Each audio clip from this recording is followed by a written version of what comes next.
Imagine returning home, expecting a mundane evening, only to feel a chilling, unnatural presence looming nearby. Kuyu Haruto unseals a mysterious letter, and suddenly reality shatters as he is dragged into an alien dimension. Bewildered, a spectral voice echoes within his mind, an impossible guide from beyond the boundaries of his world. It is his future self, 10 years older, warning of a destiny to become the ultimate master of space-time. But time is running out. To change a tragic fate, the future version must accelerate Haruto's awakening now. Driven by desperation, he must infiltrate a Shinjuku F-rank dungeon alone to reconnect with his future counterpart. Questioning his sanity, Haruto reflects on the nightmare that was his day at school, a place of pure misery. He was treated like human trash, his face literally dragged across the cold floor by his own sadistic classmates. They mocked his pathetic reflexes, laughing as he struggled. Rage boiled within him, yet his body remained powerless.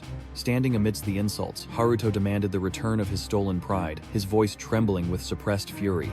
They treated him like a servant, sending him for snacks. A single forgotten soda became the spark for cruelty. His punishment arrived in searing flames. The bullies unleashed fire spells, delighting in the sight of his struggle. He barely dodged the lethal heat, managing to keep his dignity by staying off the floor for once. Their sadistic game was interrupted by Shinaname, a disciplinary committee member, her eyes blazing with righteous anger. The bullies carelessly tossed his belongings back, but Haruto's clumsy hands failed as they crashed to the ground. His phone shattered a perfect metaphor for his broken life. When she tried to help, he pushed her away. He knew that associating with a loser like him would only paint a target on her back as well. Though she remained silent, her concern was palpable. Consumed by self-loathing, Haruto realized their childhood innocence was dead. The hallways were filled with venomous whispers and mockery, labeling him the absolute bottom-tier failure of the academy. People questioned his admission, unaware he only got in through the lingering influence of his late prestigious parents. Fate had robbed him of them in a tragic plane crash, leaving him alone in a world that hated him. With nothing left to lose, Haruto set out for the dungeon, following the cryptic instructions from his future self. The letter vibrated with power, leading him toward a dead end that hid a secret only he could unlock. Upon contact, the stone barrier dissolved into a hidden sanctum, revealing a pulsating blue gem suspended in midair. This was a skill cube, a relic of immense power. Haruto approached, seeing his own weak reflection in its surface. As his fingers brushed the surface, the gem surged with crimson energy, reacting violently to his very touch. Veins of power raced across the architecture until the ceiling crumbled, unleashing a torrent of heavy debris. The falling rocks coalesced into a towering stone golem, a mountain of rock that left Haruto paralyzed with terror. The beast was an impossible foe, moving with a supernatural speed that defied its massive rocky frame. A devastating strike sent him flying, pinning him against the wall between the future's letter and his shattered past. His eyes fell upon the cracked screen, displaying the smiling faces of the only people who ever loved him. Just as despair took hold, the letter spoke again, its voice filled with a strange, familiar warmth and urgency. This voice belonged to the one person who understood his pain perfectly, because that person was Haruto himself. Would he succumb to the shadows, or would he finally break the cycle of loss in this forgotten chamber? The memory of schoolyard humiliation fueled a new fire. As the golem lunged, Haruto's resolve finally reached its limit. He grasped for his blade, but the golem struck first. Suddenly, a golden system notification flickered, hidden mission clear. Death was negated as a tidal wave of raw energy erupted from his body, shaking the dungeon to its core. Wounds vanished as he mastered the concept of space-time. The weak boy died, and a legend was born. Cloaked in crackling blue lightning, Haruto stood reborn. The system confirmed it, the ultimate space-time magic was his. His future self apologized for the trial by fire, revealing this magic wouldn't be discovered for another decade. Armed with an exclusive world-breaking skill, Haruto questioned his destiny, as his future self declared the tutorial complete. One of the 5, the real battle was just beginning. The golem roared and charged, but Haruto was no longer the prey. He moved like a shadow, weaving through the golem's strikes, with a newfound grace and godlike speed. His body felt weightless, empowered by the Chronos energy. The letter then promised to turn him into a warrior. Don't just watch, the voice commanded. Feel the flow of time and let it guide your every strike. To conquer this world, he must first master the unseen pulse of time. He echoes his future self's words, desperately reaching for that hidden power. "We are one," the entity whispers, as the golem prepares a final blow. Closing his eyes, the boy seeks the rhythm of the flow around him. A massive fist descends, yet he stands still, trusting his older self's guidance. His eyes ignite with power. With a snap, his confidence reaches new heights. He dances past the strike, escaping certain death by a mere hair's breadth. Space-time magic activate. He surges up the monster's arm with blinding speed. System window. Physical acceleration active. He explodes forward like a coiled spring. Like a bolt of azure lightning, he scales the beast at high velocity. Reaching the summit, he leaps marveling at the sheer scale of his power. He plunges his monocharged blade directly into the creature's glowing weak spot. Sword buried to the hilt, he watches as the beast's core begins shattering. Blinding purple light erupts, signaling the end for this ancient stone titan. The monster explodes into fragments, and the young hero lands with perfect grace. Watching the remains turn to ash, a system window flickers before his eyes. Level up 4 times. Incredible rewards flow in, as the entity scoffs. Believe me now, Gurm, the voice uses his hated loser school nickname. Trusting the voice at last, he prepares for the next dangerous phase. Is there more, he asks, only to hear his future self's grim warning. Rina Shinon dies today. The boy freezes his world, suddenly spiraling into chaos. Confused and terrified, he demands to know the truth behind those words. Renee is entering a dungeon where a hidden, lethal boss awaits her party. Save her, his older self commands. Use your power to rewrite her fate. With burning eyes, the mage of spacetime prepares to defy destiny itself. She will perish today in the Ebukuro dungeon, unless he acts right now. A rank C extra boss has appeared, a nightmare far beyond their strength. Their pleas for help will go unanswered. He is her only hope. Shut up, he roars, sprinting toward the dungeon with fury in his heart. He curses his future self for not warning him about this tragedy sooner. Arriving at the gates, he ignores the lesser monsters, focused only on her. Don't hide your feelings, Germ, the voice taunts, testing his true resolve. This power can change the world. If he finally accepts his own heart, he carves through a horde of goblins, leaving nothing but dust behind. The future rests on his shoulders. Every second counts in this desperate race. Aura blazing, he slides into the depths, declaring his intent to save her. Satisfied, the entity promises a reward for his newfound, unshakable determination. Suddenly, a massive shockwave of dark energy erupts in the central chamber. Rina is hurled backward, crashing down as her friends scream in pure horror. She lies broken on the cold stone, unconscious as her comrades despair. Struggling for consciousness, she stares at the terrifying shadow looming over her. A black knight emerges from the smoke, wielding a massive, soul-chilling blade. System window, rank C extra boss, the Dark Sentinel panic consumes the party. One girl begs for help while another tries to rally their broken spirits. But terror wins out. One boy cowers, leaving them to face death alone. Giving them no room to breathe, the beast lunges again. Its massive blade screams downward with lethal force towards the dom. Students. The impact shatters the earth, erupting in a violent surge of violet mana. As the thick dust finally clears, Rina stands, gasping for air. Her trembling eyes reflect the sight of her fallen comrades, scattered across the dungeon floor. The realization hits hard. She is the only warrior left standing. Her broken allies are too, severely wounded to continue this nightmare. With his fading strength, one comrade desperately pleads for her to save them. Stealing her resolve, the girl pivots to face the Abyssal Guardian for one final, desperate gambit. With a piercing battle cry, she thrusts her blazing spear forward. Steel meets armor, but the creature remains completely unmoved. The Sentinel counters instantly, releasing a shock wave of azure energy that sends her flying backward effortlessly. Despair sets in as her ultimate move fails. Seizing the opening, the Dark Knight raises its blade to deliver death. The iron edge descends rapidly toward the girl who lies broken and defenseless upon the cold ground.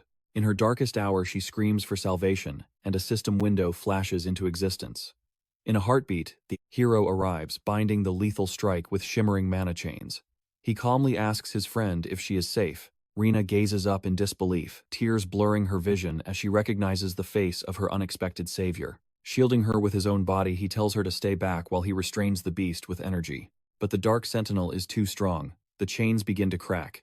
With a roar, the monster shatters its bonds, forcing the young man to leap back with predatory grace to avoid the crushing counterattack. The monster swings again, but he blurs into motion, sliding under the massive strike with incredible speed. He parries the giant sword with his own eyes narrowing as he spots a tiny chink in the iron plates. He strikes with precision, but the armor is far denser than expected. The sheer force of the collision rattles his bones, pushing him back. Sparks shower the room as their blades grind against one another with fury. Thrown back by the weight, his blade chips under the pressure. Suddenly, the monster begins charging a lethal spell. The core gem pulses with chaotic darkness fractures, appearing as it overflows with destructive ancient power. A devastating beam of purple destruction erupts from the sentinel, aimed straight at the young warrior's heart. The blast vaporizes everything in its path, but the boy activates physical acceleration, dodging by a mere hair's breadth. His eyes burn with intensity, He knows a simple sword strike won't pierce this mechanical nightmare's defenses. Recalling the previous deflection, he deduces that a standard frontal assault is a fool's errand. He realizes the head is the only vulnerable point, and that he must strike there immediately. A mysterious voice warns that his weapon is spent, but the hero charges forward with unwavering determination anyway. Flashing a confident smirk, he activates material restoration. The shattered steel begins to glow with divine light. Right before his eyes, the broken blade remakes itself just as the boss prepares another dark energy surge. But he is faster. His restored sword pierces the sentinel's helm, leaving the titan stunned and vulnerable. Without a moment's hesitation, he unleashes his full power, triggering a massive explosion of azure mana. The monster's head shatters completely. The voice echoes in his mind, fate itself has been rewritten today. The hero stands tall over the smoking remains, while Rina watches from the floor absolutely speechless. Finding her footing, the girl approaches him, her shock slowly turning into a mountain of burning questions. She raises her voice, demanding to know how a regular student could possess such monstrous hidden strength. Pointing an accusatory finger, the young woman insists on an immediate explanation for the miracle she just witnessed. However, she pauses, realizing that without him they would all be dead. She swallows her pride first. With a deep blush, she shouts a sincere thank you for saving her and her fallen companions. Caught off guard, the boy rubs his neck awkwardly, claiming it was nothing. Then she leans in close. As she asks about his magic, the future voice warns him to keep space-time secrets strictly hidden. Panicked, he shifts the topic, begging her to keep his involvement in this rescue a complete secret. Rina is baffled by the request, but he insists that staying under the radar is his only priority. The entity tells him to keep stalling, but the girl jumps at the sound of the mysterious voice. He frantically denies hearing anything, while silently swearing to get revenge on the annoying entity later. Desperate to hide the truth, the boy fumbles for an excuse after that awkward moment. He quickly weaves a tale about a secret sword art he's still mastering. He then pleads for her to keep this a secret. Cheeks flushing deep red, the girl ponders his mysterious request. Then with a playful glint, she asks if this secret belongs only to them. The hero nods, completely baffled by her strange reaction. With a grin, she finally agrees, and he breathes a heavy sigh of relief. Back at school, he reflects on how he successfully rewrote Rini's tragic fate. He also marvels at the god-tier magic now surging through his veins. The past is set in stone, but now he realizes his new abilities can finally reshape the future. Suddenly, a taunting voice calls him Germ, his hated nickname. A trio of trash-tier bullies appears mocking our hero. Their leader laughs, claiming he saw the boy fleeing the dungeon like a total coward. They continue their jeering, calling him a magnet for disaster and high-level bosses. The thug claims a friend was injured and demands a massive payout for his silence. Surrounded by these vultures, our hero remains eerily calm and silent. Annoyed by his stoicism, one lackey conjures a fireball, threatening him with offensive magic. Without flinching, the protagonist firmly states that he won't be their punching bag anymore. The bully freezes in shock, unable to process this sudden defiance. With cold eyes, the boy calls them pathetic trash. Enraged, the leader lunges forward with a heavy fist, aiming to crush him. But the hero realizes that everything has changed. His enhanced perception slows the world to a crawl. He effortlessly dodges and strikes back with lightning-fast precision. In a heartbeat, all three bullies are eating dirt, utterly defeated.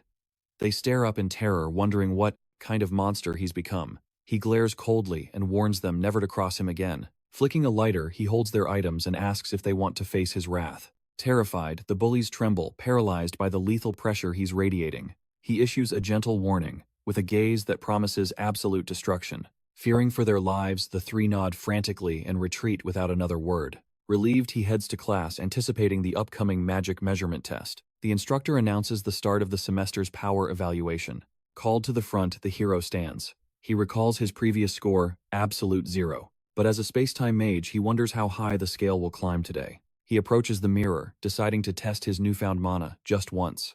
Under the teacher's watchful gaze, he places a hand on the ancient glass. Closing his eyes, he channels his azure energy. His irises flare with intense power. A blinding flash erupts, leaving the instructor frozen in pure disbelief.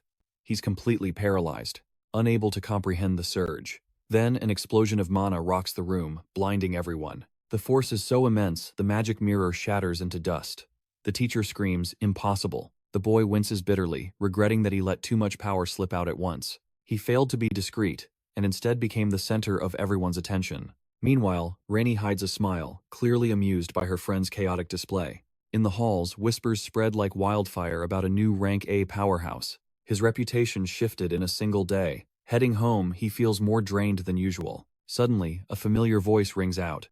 The boy stops and turns, searching the empty street for the source of the mysterious call. "I'm right here," the voice chirps. Then space itself begins to warp before him. A creature manifests out of thin air, making the boy jump in total fright. A tiny pink spirit reveals itself, looking quite pleased with the surprise. Stunned, he finally realizes who's speaking. "Is that my future self?" he stammers in disbelief.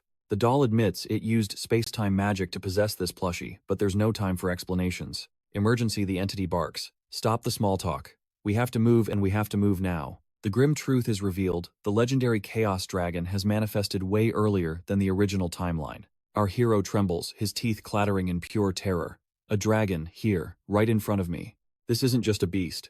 It's an alpha-level calamity, a monster marked for absolute immediate extermination." The plushie explains that in the future, this creature completely annihilated the Regional Adventurers Guild. That single attack sparked an unprecedented catastrophe, leaving nothing but ruins and thousands of casualties. History is repeating itself. We slay it now, or the world falls to the same tragic fate. Flabbergasted, he suggests calling the guild for backup. "We need a professional hunting squad immediately." Too late, the doll snaps, cutting him off. The window for reinforcements has already slammed shut. Confusion turns to sheer horror as his future self whispers the truth. The dragon is already here. Suddenly, the massive Chaos Dragon appears, its roar shaking the very foundations of the school. "This species roams the open world," the entity warns. "At this rate, the entire campus will perish." Outside, students stroll casually through the courtyard, blissfully unaware that a predator is looming above. Laughter dies as the sky turns pitch black. They look up, wondering why the sun has vanished. A glowing red eye, filled with pure malice, stares down. Panic erupts, the students scatter for their lives. "Evacuate the civilians," a blonde girl commands as her elite mage squad prepares for a desperate stand. Our hero recognizes them instantly. That's the student council, the highest-ranking mages in the school. A colossal pink magic circle erupts on the ground, glowing with a lethal, concentrated arcane power. Smaller glyphs surround the beast, locking it into a kill zone for their ultimate combined strike. "You won't take another step," the leader screams, unleashing a massive torrent of magic at the beast. The pink blast hits the dragon head-on, triggering a blinding explosion that illuminates the entire horizon. But as the smoke clears, the monster stands unyielding. The attack didn't even leave a scratch. Believing the threat was neutralized, the team begins to celebrate. It's a fatal, premature mistake. The blonde girl smiles confidently, certain of her victory. Then the creature's killing intent spikes. Shock paralyzes them. The beast didn't just survive, it absorbed their magic, and is now channeling it. The dragon's maw glows with purple fire. A devastating energy beam surges toward the young mages. In one heartbeat, the entire student council is wiped out. "Students versus a calamity, pure folly," he sighs. The plushie calls the boy's name, then suddenly spits a thick pink goo directly into his face. "What the hell are you doing?" he screams, wiping the slime away in a fit of rage. "That's dragon scent," his future self explains. "Now you're the only prey that monster will chase. To save the others, he must be the bait. It's your turn now. Go slay the dragon." That murderous red eye locks onto him. With a thunderous roar, the gigantic creature begins its charge. "Run for your life," the doll screams. He bolts the ground, shattering behind him with every step. He glances back, seeing his friends and the fallen council members broken and defeated in the dust. "Do you want her to die here?" the entity asks. "Then draw the beast away from them." He nods, teeth gritted. "I'll lead it away. I won't let her get caught in this." Asterisk, asterisk. Physical acceleration. Activate asterisk asterisk. He transforms into a blur, racing toward the city at high speed. The dragon pursues fiercely, its massive shadow looming over the streets as he lures it to the station. He reaches the empty nano station.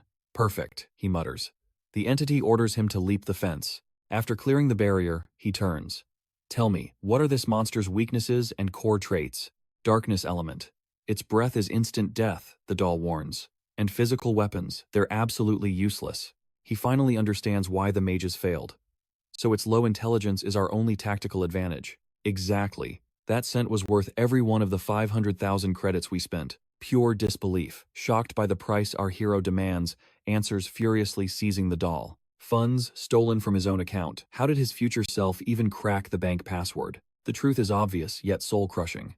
To the young man, this entire situation is utter madness. Fear not, the money is replaceable. His partner reveals the true treasure is a legendary skill stone. Within lies the power of space-time magic. The protagonist swallows his fear, ready to proceed. The plan is back on. The doll reveals the beast's hidden core, its only fatal weakness. Before the location is uttered, the beast roars, unleashing a strike of absolute crushing force. The impact is catastrophic. Our hero is sent flying like a ragdoll across the battlefield. Useless advice rings out as the dragon prepares its next move, a massive beam of purple energy. A violent explosion erupts. The young man raises his blade, desperately bracing against the shockwave. A narrow escape. He dodges the devastating blow, but something feels dangerously wrong in the air. Shock freezes his veins. He realizes the explosion hit exactly where he stood moments ago. The power is terrifying. A shockwave of pure destruction obliterates everything in its wake. Through the thick smoke, the dragon lands, surveying the ruins with a cruel, malicious grin. Confident in its victory, its chest begins to glow, until a sudden blue aura shatters the silence. A flash of steel. The dragon's chest is sliced open as confusion clouds its ancient eyes. The secret is out. The beast only struck an afterimage from a mere half a second ago. Space-time magic for the win. The boy leaps, eyes locked onto the monster's fatal core. There it is. The glowing heart of the beast lies exposed within its massive chest. With fire in his eyes, he shouts his victory. This is the moment he has been waiting for. He strikes with every ounce of strength. His blade pierces the core, igniting a blinding light. Dread washes over him. Despite the direct hit, a chilling sensation warns him of impending doom. The beast dissolves into a vortex of purple energy, dragging our hero into the swirling abyss. Pure chaos. Amidst the strange smoke, the monster begins to reform its terrifying shape once again. Future self, you failed to mention this. The doll explains, the beast's body is pure poison. Caution is mandatory. The boy demands to be briefed before the life or death battle begins. The truth is revealed. The dragon constructs its physical form, using raw, concentrated energy. Regeneration complete. The beast roars as the purple smoke transforms into a swarm of deadly bats. Impossible. A mere hatchling should not possess such overwhelming, catastrophic power. The timeline is broken. A monster from 5 years in the future has appeared way too early. Fate has shifted. The threat has arrived ahead of schedule, and only he can stop it. Future self strikes again with more burdens. Suddenly, the swarm of bats lunges at him. Absolute shock. With no time to waste, he activates his physical acceleration to escape the swarm. Taking to the skies, he maneuvers through the air, expertly cleaving one of the dark bats. The minions do not dissolve. The strategy shifts. Wipe out the small fries before striking the heart. Patience is key. He waits for the opening, landing firmly upon the metal tracks below. The plan is set. He gathers explosive energy in his feet, preparing for a lethal dash. Determination blazes. He is ready to end this nightmare and finish the fight once and for all. He charges. Moving at godlike speeds, he leaves a shimmering trail of light in his wake. Sword in hand, he carves through the darkness, obliterating every creature that dares block his path. A relentless onslaught. Each strike shatters the monsters, clearing the way toward the main target. A massive level up is coming. 3 levels gained from this bloodbath alone, his partner calculates. Catching his breath, he believes the minions are gone. But the true horror is just beginning. The beast reappears. Its core glows with a menacing light at the end of the tracks. Caught off guard, the dragon unleashes a final devastating energy beam. A massive explosion follows. A hellish inferno consumes the battlefield. Caught in the blast, our protagonist is sent flying like a rag doll. The monster shows no mercy, instantly gathering abyssal power for a second strike. He stares in pure shock. Escape is impossible at this range. Gritting his teeth, he curses his luck. He hasn't even caught his breath yet. Then another devastating burst erupts. Light blinds the world, yet something feels different this time around. He realizes his stamina is fading fast. Dealing with those low-level trash mobs earlier was a massive drain. Time is his greatest enemy now. In mere minutes, his mana will hit 0, leaving him completely defenseless. He must pierce the beast's core immediately, but just as he readies himself, a strange phenomenon occurs. The creature ascends into the heavens. His companion screams that his blade can't reach that soaring height. High above, the dragon lets out a blood-curdling roar, preparing to rain down absolute destruction from the clouds. Panic sets in. How can he counter this? His eyes dart around until they land on the abandoned trains. A wild plan ignites in his mind. Those metal shells are the perfect platforms to bridge the gap. Resolve burns in his gaze. He calculates every step, turning the wreckage into a ladder to the sky. By leaping across the rooftops, he'll reach the dragon's domain. It's a gamble, but it's his only shot. He readies his stance. His frantic partner demands to know the strategy as the danger level skyrockets. Ignoring the questions, he snatches his familiar, terrifying the poor thing. He bolts forward with explosive speed. "You're my secret weapon," he shouts. With feline grace, he begins his ascent, leaping between the steel cars. He scales the containers in a blur of motion. Yet even from the peak, the gap remains too wide. The beast is still out of range. He shoots a smirk at his partner. This is where the real plan starts. He launches the doll like a supersonic projectile. The dragon stares in confusion at the flying fluffball. Suddenly, space-time fractures as he summons ethereal chains. They lock onto the doll mid-air, creating an anchor. The companion is frozen in the void. Our hero uses the suspended doll as a platform for a final leap. He rockets toward the colossal sky beast. Sensing the threat, the dragon prepares a lethal counterstrike in mid-air. He won't let it happen. He weaves his magic again, desperate to bind the dragon before the poison spreads. Glowing shackles erupt from the air, ensnaring the beast's wings. The massive predator is finally grounded in place. These chains will only hold for seconds, but for a master like him, a few seconds are an eternity. His blade erupts with blinding radiance. He focuses all his remaining mana into one ultimate world-shaking strike. The sword pierces the core directly. A supernova of energy explodes as he pours his soul into the blade.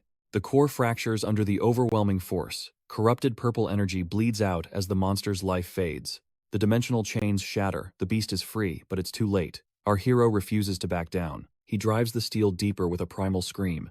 The dragon lets out a final, agonizing shriek of defeat. Its physical form begins to disintegrate. With a deafening crack, the core implodes, ending the nightmare forever. A massive shockwave levels the area. His partner tumbles to the earth while his blade finally reaches its limit. The sword shatters into 1,000 shards. Exhausted and bloodied, the young warrior finally exhales in the silence. The dust settles. Suddenly, a golden notification appears. The legendary Chaos Dragon has been successfully slain. He sighs in relief, checking his spoils. The system announces a massive jump of 15 levels at once. 800,000 credits flood his account. He's also gifted a Dragon Fang and an official rank-up invitation. Flawless victory, his partner chirps, taking credit as usual. But the praise is quickly replaced by boiling rage. The doll explodes in anger, cursing the hero for using him as a literal stepping stone to the sky. He tunes out the yelling, mesmerized by the screen. The system has more surprises waiting for his growth. His space-time mastery jumped 20 levels. New active skills and a broken passive power are now his to command. His total power potential just spiked by 50%. Calming down, his partner admits they saved the entire city. But the peace is short-lived as sirens wail nearby. The authorities are closing in on the blast site. They need to vanish. If anyone sees them here, their secret life is over. The boy nods in grim agreement. The doll hops onto his shoulder. For once, they're in total sync. He prepares to make a stealthy exit. He vaults over the perimeter fence, disappearing into the shadows. Safe at last, they retreat to his hidden sanctuary. Lounging on the sofa, sandwich in hand, a sudden realization strikes our hero like lightning. He offers a bite to his partner, but the tiny doll just lets out a heavy, judgmental sigh. How can cloth eat, it scoffs. He retorts that a talking doll is already defying all logic. An idea flashes in his mind. He drops his snack, leaving the creature watching his every move. Abandoning the sofa, he heads to the table to fill a pristine glass with cool, clear water. He places the offering before a photo, softly greeting the family he lost to the shadows. The doll grumbles about being mocked, but our hero simply wonders why it feels so offended. We are one and the same, the doll reminds him, staring deeply at the portrait of Rhea. The truth about Rhea must wait until his powers as a Time Mage reach their absolute peak. Suddenly, a system alert chimes. He's acquired the legendary Chaos Dragon's Fang, a relic of immense power. With his old blade shattered, the timing for a god-tier weapon couldn't be more perfect. Forget school tomorrow, the doll commands. It's time to forge a weapon that shakes the heavens. Entering the Adventurers Guild, the sheer scale of the hall leaves our young hero feeling dwarfed. As he gapes at the architecture, his smug companion perches on his shoulder with a grin. "You can thank me later," it chirps. The boy just wants to finish and escape the crowd. A voice echoes through the hall calling for number 23. It's showtime for our rising star. Approaching the desk, he requests a formal evaluation of his recent grueling dungeon conquest. The receptionist masks her doubt with a smile, certain this boy is just another weakling. She slides his identification card into the reader, expecting to see nothing but low-level stats. As the terminal hums to life, a holographic display begins flickering with his hidden potential. The system starts processing the data, and she asks him to confirm his identity for the update. He presses his palm against the screen, heart racing as the verification sequence begins to cycle. Suddenly, the receptionist's eyes nearly pop. The display is showing something absolutely impossible. His rank jumped from I to C in one day. Her hands shake with pure disbelief. "Is the machine broken?" she gasps, her loud reaction drawing every wandering eye in the guild. Sensing trouble, our hero stealthily activates his restoration magic to rewrite the digital reality. With a calm smile, he tells her the scan is finished. She blinks, staring again. The display now clearly reads Rank E. Confused, she wonders if she saw a phantom image. Playing the fool, he asks if anything is wrong. She hands back the card, feeling bewildered. He snatches the card back with a polite nod, escaping before any more questions arise. He reveals he manipulated the screen. Even the doll is impressed by his quick thinking. Just avoiding a ripple in fate, he mutters, standing before the elevator of his next challenge. His tiny guide points toward the lift, signaling their destination lies high above the main floor. The cabin rises smoothly, and as the doors slide open, a mysterious corridor awaits him. He stops before a heavy door that strictly forbids anyone below rank A from entering. No need to stress, the doll whispers. Rules were made to be broken by the strong. Suddenly, the creature dissolves into a shimmering card, landing perfectly within our hero's open palm. Use me, the card commands. The boy hesitates, staring at the high-tech security sensor. He taps the card against the reader. A sharp beep echoes and the heavy door yields. Eager to forge his legendary blade, he steps inside only to be halted by a cold voice. Is this a school trip? The man sneers. Our hero turns, locking eyes with the stranger. Calmly, he explains he isn't a student, but a warrior here to synthesize a divine weapon. Stunned, the director glares at him, demanding to know if a mere boy holds rank A. Meet Tokumun Shiroyama, the brilliant mastermind and director of the elite Weapon Synthesis Institute. Tokumun scratches his head in confusion. This kid looks like a rank F weakling at best. The hero's partner leans in, whispering a secret. He urges the boy to reveal the hidden loot. The boy presents a rare drop from a fallen foe, seeking to evolve his blade. The director, Tokimuni's mechanical eye whirs as he inspects the artifact. The scan begins with cold precision. The scientist nods, impressed. He questions if the young lad truly took down such a beast alone. With a firm nod, the hero confirms. Tokimuni smiles and points toward the laboratory floor. The ground groans and shakes as a massive, ancient-looking machine ascends from the depths. The protagonist stands in awe of the mechanical titan that now towers before him. Tokimuni boasts it is the nation's peak synthesis technology, a true masterpiece of engineering. Since the material is uncharted, the scientist offers a free trial to witness the results. The director departs, leaving the boy's companion to guide him through this complex ritual. Ignorance is natural. Such high-level techniques are reserved for the Academy's elite B rankers. The first trial is simple: choose the vessel for this new power. Next, the blade must be imbued. The second step demands a crucial elemental choice. Rank dictates potential. An F-rank blade barely has room for a single element. With only one slot available, the third step begins reinforcing the steel with catalysts. From shattered bones to precious gems, anything can spark a legendary fusion. The dragon's fang is set as the core.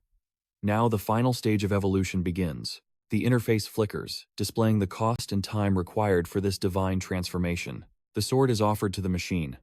The screen glows with flickering elemental paths. His companion scoffs at the meager choices, finally commanding him to choose the light element. A hatch slides open. The boy hesitates, wondering if the dragon's soul belongs inside. The fang is sacrificed to the machine. The hero asks how long the rebirth will take. 3 years. The hero's jaw drops as he screams in disbelief at the absurd wait. His partner snaps at him to endure it. Reluctantly, the boy yields to fate's clock. As the countdown starts, a mysterious glowing card suddenly breaks free from his grip. "Stop," he shouts, but the object slides into a hidden slot within the machine. A violent azure radiance erupts, engulfing the room in a storm of mana. A blinding explosion of light fades, and the system calmly announces the long wait is over. Behold, the synthesis is finished. The legendary Sword of Chaos has been forged. Gripping the new blade, the hero hears a warning. Suddenly, the director returns, absolutely stunned. How? The director panics, his fingers dancing across holograms to solve the mystery. "Run now," his companion urges. The boy sheathes his new power and prepares to bolt. With a quick thanks, he disappears into the halls as the scientist's screams echo behind. Out on the streets, whispers of a mysterious new powerhouse begin to spread like wildfire. Rumors say a lone rookie crushed a dragon.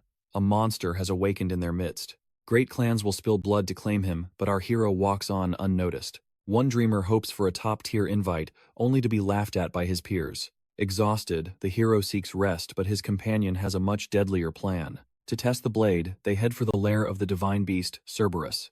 An image of the hellhound looms as the very earth begins to tremble in fear. "Cerberus," the boy stammers. Dawn breaks, and he finds himself back at the academy. Rini charges forward, tears of relief streaming down her face as she finds him. She heard the terrifying rumors of the school invasion and his desperate struggle. Panic consumed her when his phone stayed silent, and his desk remained empty. She screams in a mix of rage and worry, demanding to know where he's been. Actually, she should be the one questioning him. She only came to request a dungeon raid. Our hero nods, noting it's expected from the second year's top-tier mage. Suddenly, the small creature on his shoulder snaps, urging him to quit leaking info and move. He agrees, gently wiping away her lingering tears. She beams, relieved beyond words that he's unharmed. The protagonist offers a sincere apology for causing her such agonizing worry. Then, she spots the creature and asks about the strange doll. Her eyes instantly light up with pure wonder, captivated by its overwhelming cuteness. Without hesitation, she snatches the creature up, begging for just one moment, inhaling its scent. Curiously, she finds the aroma strangely soothing. She pulls the boy's tiny companion into a crushing embrace, much to our hero's confusion. He casually suggests she can take the plushie home. Stunned, she gapes at the unexpected offer. He insists she borrows it for now, leaving the creature absolutely petrified. Overjoyed and blushing furiously, she expresses her gratitude while squeezing the poor thing. With a final wave, she bids him farewell, clutching her new prize. The protagonist reassures his traumatized partner, saying the girl would bring him back soon. Infuriated, the creature screams that his dignity is not the issue while pummeling his back. Suddenly, the doll's mood shifts, clutching his shirt as if to confide something deep. He confesses that this encounter finally reunited him with a lost childhood friend from 10 years ago. Gratefully, the partner thanks him for bridging the gap to his past. The boy smiles, genuinely pleased by the news, and continues his journey. Meanwhile, a mysterious white-haired boy observes from the shadows, scrolling through his phone. He sneers, identifying our hero as that insignificant pest Haruto. With a chilling grin, he anticipates the thrill of crushing the legendary Dragon Slayer. Elsewhere, inside the student guidance, office tension hangs heavy. A figure slams their palm against the desk, demanding to know the absolute truth. The jewel on her uniform shimmers as she speaks with sharp skepticism. She can't believe the rumors. This is Yuzuki, the stern vice president, and she begins interrogating our hero about the incident. The protagonist sticks to his alibi, though her piercing gaze seems to see right through his facade. Then, Yuzuki presents the facts. A savage dragon terrorized the campus just 2 days ago. She adds that multiple eyewitnesses spotted the beast heading exactly toward his location. Thinking fast, he claims the dragon was hunting someone else, and he merely survived by luck. He tries to leave for class, but the vice president commands him to halt. Stepping out, he wonders why suspicion is mounting against him. Suddenly, his partner reveals the cold truth on a smartphone screen. The culprit. A viral news story about the event. Headlines scream that a legendary dragon slayer saved Tokyo citizens, are hailing this mysterious savior as a hero. Desperate, he asks if his partner can use space-time magic to erase the post. The small creature scoffs, claiming his current powers are far too weak. Resigned, he sighs and steps into the classroom only to freeze in shock. The room erupts into frantic whispers the moment he appears, confirming that the target has finally arrived. Taking his seat, he recalls being the class pariah, but today the tension is suffocatingly different. He feels the weight of every gaze in the room. Suddenly, Renee bursts in shouting about a dire emergency. Then that chilling figure from earlier steps forward and demands silence. This is Ryuga Sumeragi, the prestigious student council president, making his grand entrance. He reiterates his absolute authority. With crimson eyes glowing with malice, the president declares that he's here to officially challenge our hero to a lethal magic duel. The classroom descends into utter chaos at the news. Stunned students murmur that this entire confrontation is beyond insane. How could the elite challenge a nobody? They whisper that the rookie is monoless, lacking any magical affinity. Yet others remember the impossible, how he shattered the measurement device. Strange, unidentified energy was found within the wreckage, making him a terrifying anomaly. Ryuga reveals the viral post about the Dragon Slayer who saved the city.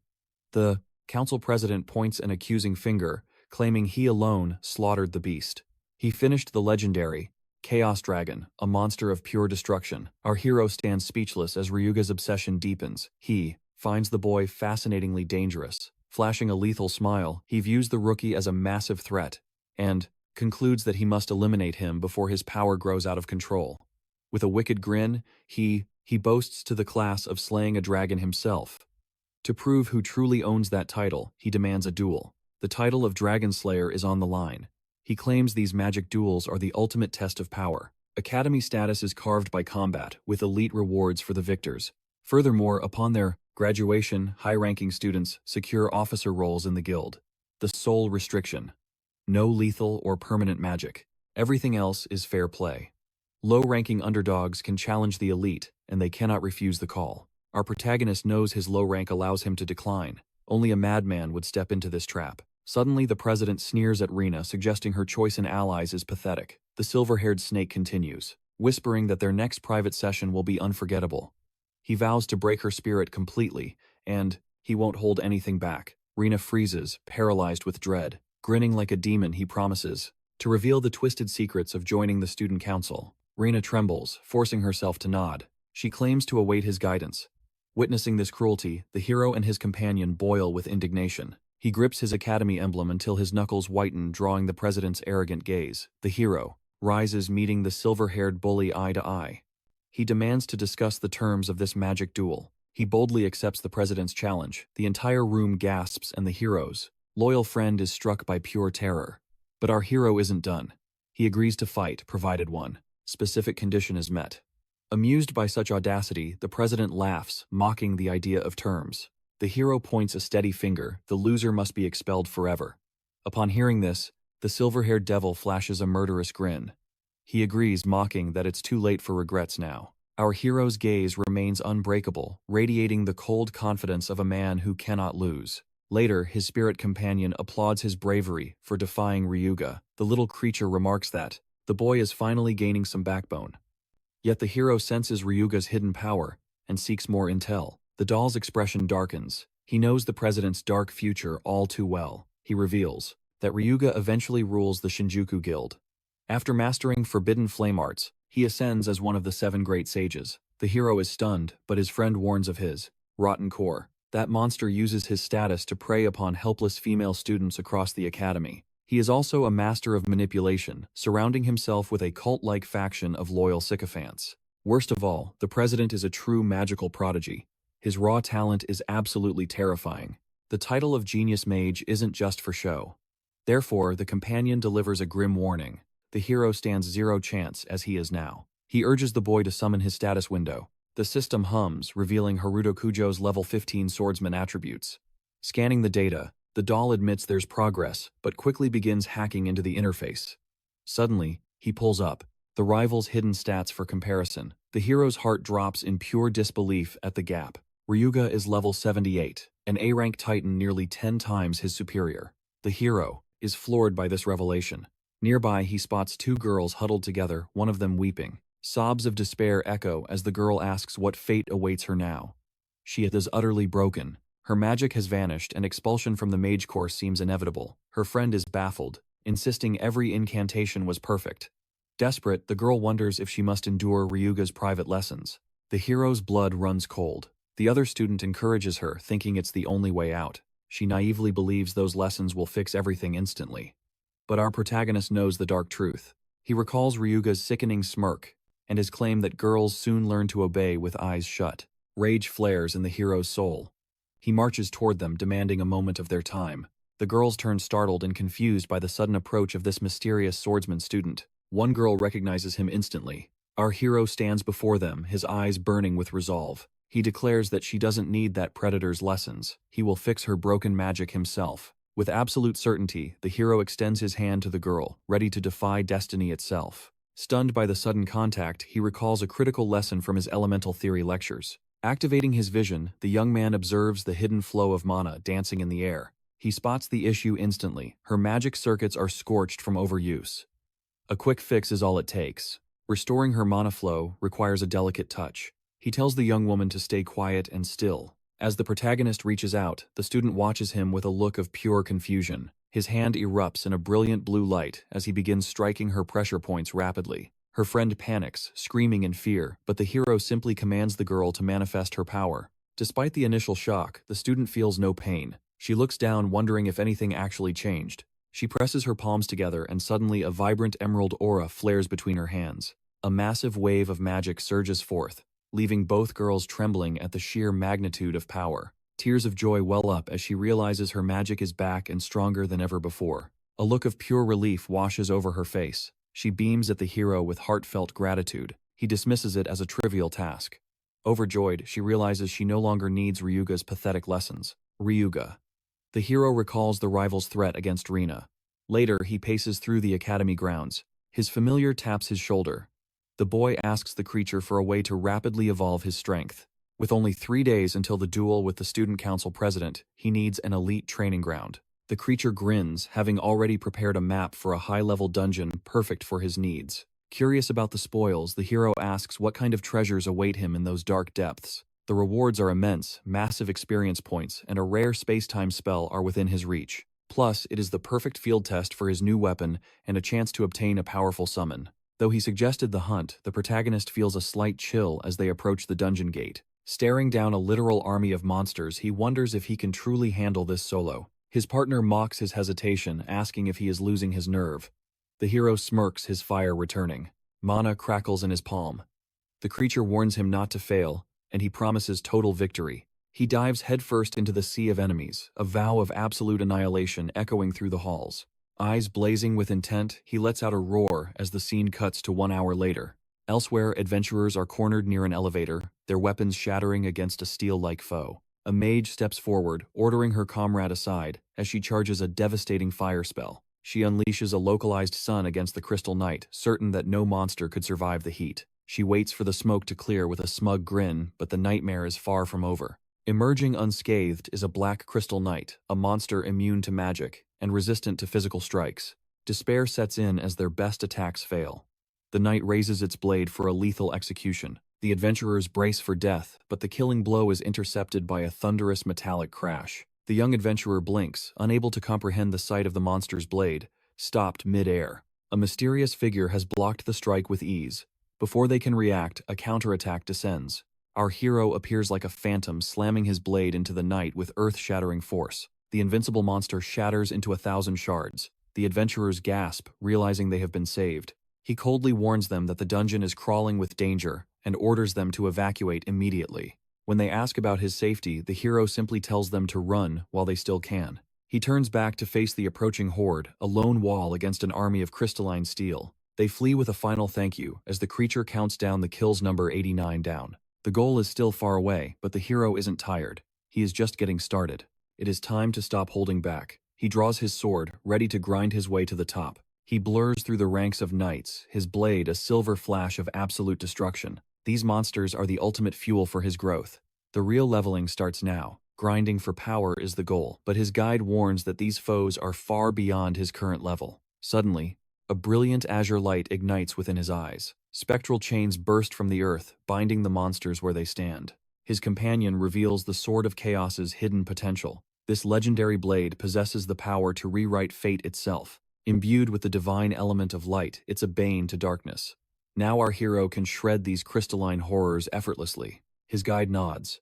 The boy has finally awakened enough power to face them. He descends before a massive, monstrous legion, ready to spill blood. Focusing raw energy into his legs, he prepares for a high-speed dash. He eyes the horde, but a simple victory isn't enough. He decides right then, every single one of them dies today. Fueled by cold resolve, he meets the first monster's charge. With effortless grace, he parries the creature's lethal strike. He deflects a flurry of blows with ease.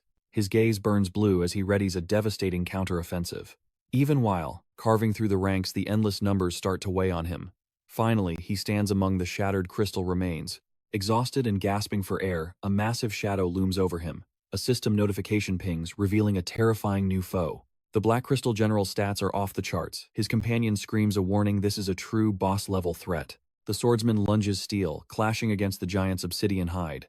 In that moment, the boy feels the crushing power gap. He must end this quickly or be crushed underfoot. To win, he has to unleash the sword's elemental true form. He narrowly evades a ground-shaking vertical smash from the general. Dark mana begins to swirl and condense in his palm. A lethal counterspell is brewing. Sliding through the shadows, he maneuvers behind the beast, spotting a fatal opening. Time slows down. With glowing eyes and a steady hand, he readies the finishing move. His blade arcs through the air. A single perfect strike cleaves the titan in two. Despite the win, the hero is spent, but his guide senses danger. Before he can breathe, a massive blast hurls him across the room. He grunts, annoyed that the fighting never ends. His guide explains the secrets of space-time magic. It doesn't rely on typical mana or the usual elements. It's fueled by the very fabric of time itself. As a chrono element user, the boy holds the ultimate cosmic key. He grumbles about the sudden history lesson, but his partner insists the heat of battle is the ultimate teacher. No time for talk. More crystal freaks swarm in for the kill. Reaching deep, the boy summons his chains once more. Spectral bonds lock the horde in place as he begins the harvest. His guide warns him, "Never drop your guard, kid." From the abyss, hooded figures emerge like ghosts. The system identifies them as black crystal sorcerers, deadly and magic-resistant. These mages shrug off normal spells. Together, they begin chanting, manifesting a sun-sized sphere of violet destruction.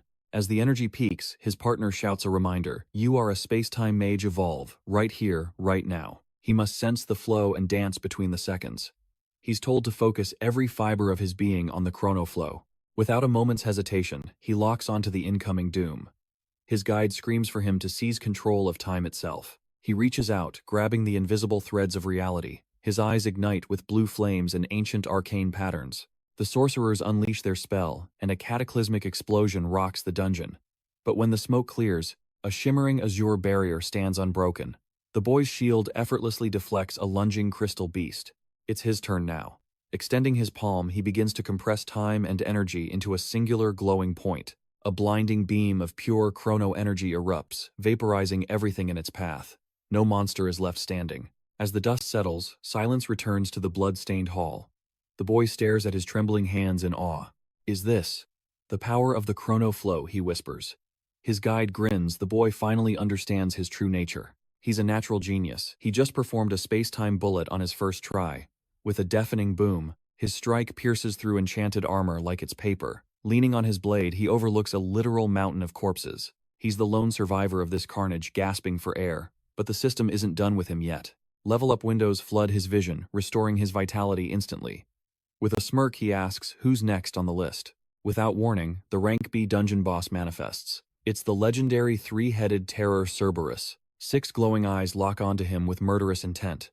The boy stands tall against the ultimate gatekeeper of this abyss. Cerberus isn't just a beast. It possesses a regal pride rare among dungeon monsters. It watches its prey with chilling intelligence. "Don't let its aura fool you," the guide whispers.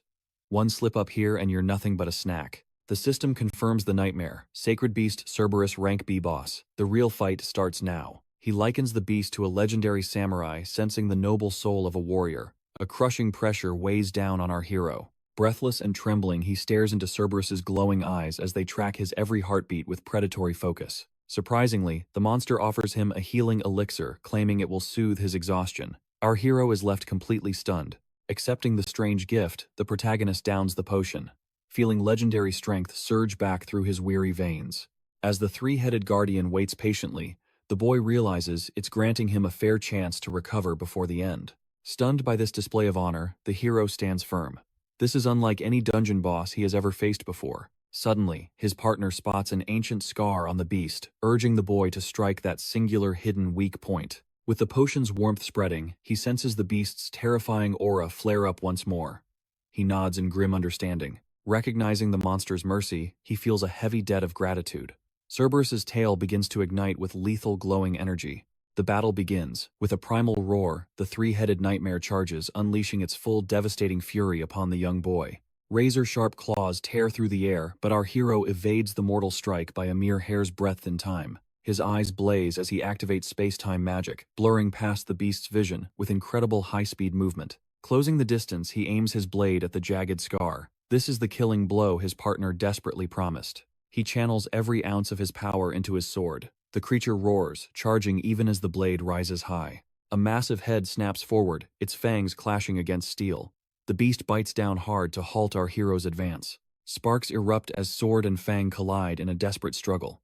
It's a brutal stalemate of pure, raw physical power. Sensing a fleeting opening, he vaults off the monster's head, spinning through the air to find a better battle angle. He soars over Cerberus, but a second head pivots, exhaling a catastrophic blast of pure energy right in his direction. His partner screams in terror, begging him to dodge the incoming wave of destruction. There is no room for error. The blast connects with a deafening explosion, but wait, using space-time magic, he left only a phantom image from the past. Fueled by resolve, the protagonist focuses his mana for a crushing counter. His hand glows with a blinding, intense light. He strikes the monster's old scar head-on. A surge of magical energy rips through the beast's legendary and thick hide. With a defiant shout, he detonates his power within the wound. Cerberus howls in agony as the impact shatters the air. The hero lands gracefully, while the beast remains locked in a daze. His partner watches breathless and utterly confused by it. She can't comprehend his next move, or why he stopped. The entire moment hangs in a tense and heavy silence. The hero recalls the healing technique used on his classmate, channeling that same restorative energy directly into the monster's wound. The beast's wound glows with a soft sapphire light, knitting flesh and bone, until the ancient scar vanishes completely. He reveals his intent. He wants a truly fair fight. His partner shrieks that he's lost his mind and will die. But for him, this is about returning the honor he was shown. Even against a monster, true respect must be paid. Respecting the gesture, the three-headed beast flings the sword back to the boy with perfect, lethal, and warrior-like precision. His partner gasps as the enemy treats the boy as a true equal. The debt is settled. The real war begins. Shockingly, the protagonist casts his sword aside. He declares he won't need a blade for the struggle that lies ahead. Clenching his fists, he prepares for a raw, visceral brawl. He sheds the safety of his weapon for pure combat instinct. This isn't about levels or bosses anymore, he declares. With eyes full of fire, he calls it a real fight. Cerberus huffs, acknowledging the challenge with grim respect. From the sidelines, his partner watches in utter confused disbelief. Without a second's hesitation, the hero lunges forward. He buries a heavy punch into Cerberus, but the beast is like stone. The impact ripples through his arm, yet the monster barely flinches. The creature's hide is tougher than any steel armor. In a flash, the beast counters with a devastating blow. The protagonist is sent flying, crashing hard into the crystal walls. Battered but unbroken, he rebounds off the crystal surface, launching himself back into the fray with desperate explosive speed. He delivers a thunderous punch to the monster's face. The shockwave rattles the entire chamber as his bone meets hide. One head reels from the force, but the beast's ferocity is endless. It snaps its jaws shut, seeking to crush him. Fangs sink deep into his arm, sending a jolt of agony through his body. He grits his teeth against the pain. The monster thrashes him like a rag doll. A scream of pure torment escapes his lips as the beast's power overwhelms him. Seeing him mangled, his partner cries out his name in a voice cracked with absolute soul-crushing and total despair. Tossed back against the sharp crystals, the hero's vision blurs. His partner begs him to stand as the beast looms closer. Cerberus's maws gather a devastating energy surge. Myriad sparks fly as our hero's gaze ignites with focus. Calmly, he calculates his final move. He pours every ounce of mana into one ultimate decisive strike. One head unleashes a golden pillar of destruction. The searing beam tears through the dungeon air toward him. A blinding supernova consumes the entire chamber. Bathed in radiant aura, he readies his final desperate gambit. Channeling his inner core, he prays. His body survives this strain. He pushes past his mortal limits. With a thunderous war cry, he erupts. Charging forward, he releases a flood of pure, unbridled power. He bridges the gap, raining heavy blows upon the beast. But the monster counters, swiping him away. His arm shatters upon impact, sent flying back. Yet, through the agony, his eyes burn with fierce resolve. The three-headed terror roars, lunging with lethal claws. It's moving in for the kill to end this. Gritting his teeth, he condenses all mana into his fist. His eyes glow with a divine piercing light. With a roar that shakes the earth, he strikes. A devastating haymaker connects with the central head. The creature howls in pure agony. Defying gravity, he leaps high, targeting the remaining heads for the finish. With a cold glare, he declares their end. This is the final stop for this underworld guardian. A massive azure explosion engulfs the room entirely.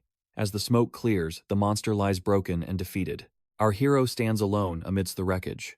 He pauses, questioning his own brutal nature in the heat of battle. Sighing, he admits he's just a simple musclehead. A system alert chimes, confirming the Rank B dungeon clear. Light fades, and he stirs to a familiar voice. A concerned companion asks if he's finally returned to us. He blinks, dazed by the sudden shift in reality. His partner watches him intensely, waiting for any sign. Resting on the cold floor, he recounts the victory. Against all odds, the nightmare has been slain. A notification flashes level 20 reached. He wonders what other treasures he's claimed from this abyss.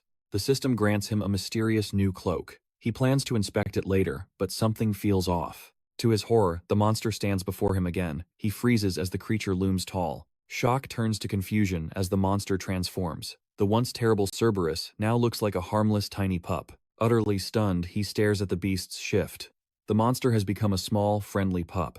The creature tilts its head, wagging its tail playfully. Hesitantly, he reaches out toward the three-headed puppy. He gently pets its soft fur and it purrs. His guide explains the beast has chosen its new master. He questions if this tiny thing was the boss. His partner chuckles, calling this an unexpected turn of fate.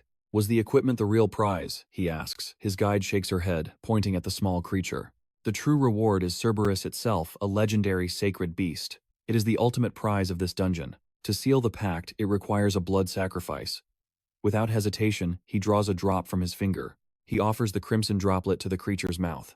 The contract is sealed in a flash of light. A system window confirms his new servant. His partner smiles. Their primary objective has been successfully met. 3 days later, whispers fill the academy courtyard. Students point and stare as a figure emerges. Bandaged but unbowed, our hero walks with purpose. His aura has shifted, radiating a new cold determination. Rena's voice pierces the air as she spots him. She sprints over, frantic about his sudden disappearance. He mentions special training for the upcoming duel. He's been preparing to face the student council president. Seeing his wounds, she trembles with worry. He smiles confidently, claiming he's never been more ready. Rena pauses, sensing a profound change within him. Is this truly the same boy she once knew? From afar, the student council president watches. He smirks, convinced the coward had fled in pure terror. He believes the rival returned only to show his weakness. The elite leader and his lackeys approach. They corner him in the hallway. He announces the duel will start immediately after the day's final class. Mockingly, he asks if the Dragon Slayer is ready. Without a flinch, our hero stares him down. He confirms he is more than prepared. The president sneers, asking if he recalls the foolish wager. He confirms the loser must be expelled forever. The weight of the gamble hangs heavy in the air. At this, the president's grin widens, relishing the chance to destroy his rival's future completely. That's all the rival sneers. Confusion flickers in the youth's eyes before the white-haired snake reaches out.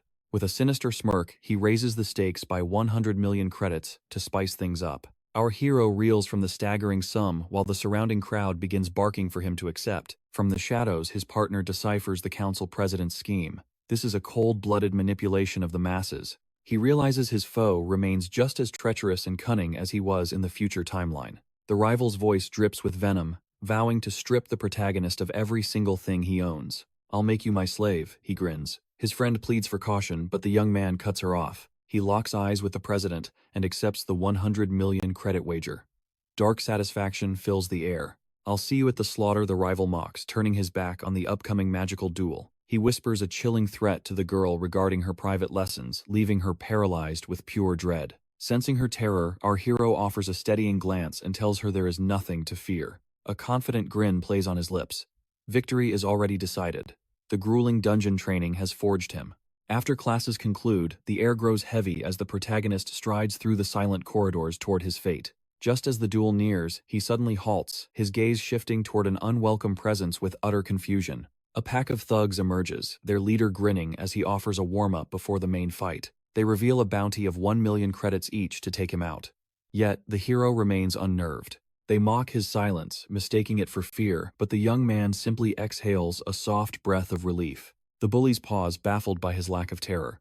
This wasn't the reaction they were paid for. He laughs, softly, relieved that his rival still relies on such predictable and cliché amateur hour tactics. He warns them that they will be the very first to taste the power he has been refining. Enraged by his audacity, the leader draws his blade, screaming insults at the boy who dares defy them. Don't get cocky, brat, he roars, but the protagonist's eyes ignite with a piercing, ethereal blue light. In a flash of lethal speed, he lunges, burying the thug into the floor with a bone-shattering strike. With glowing eyes, he stares down the remaining trash.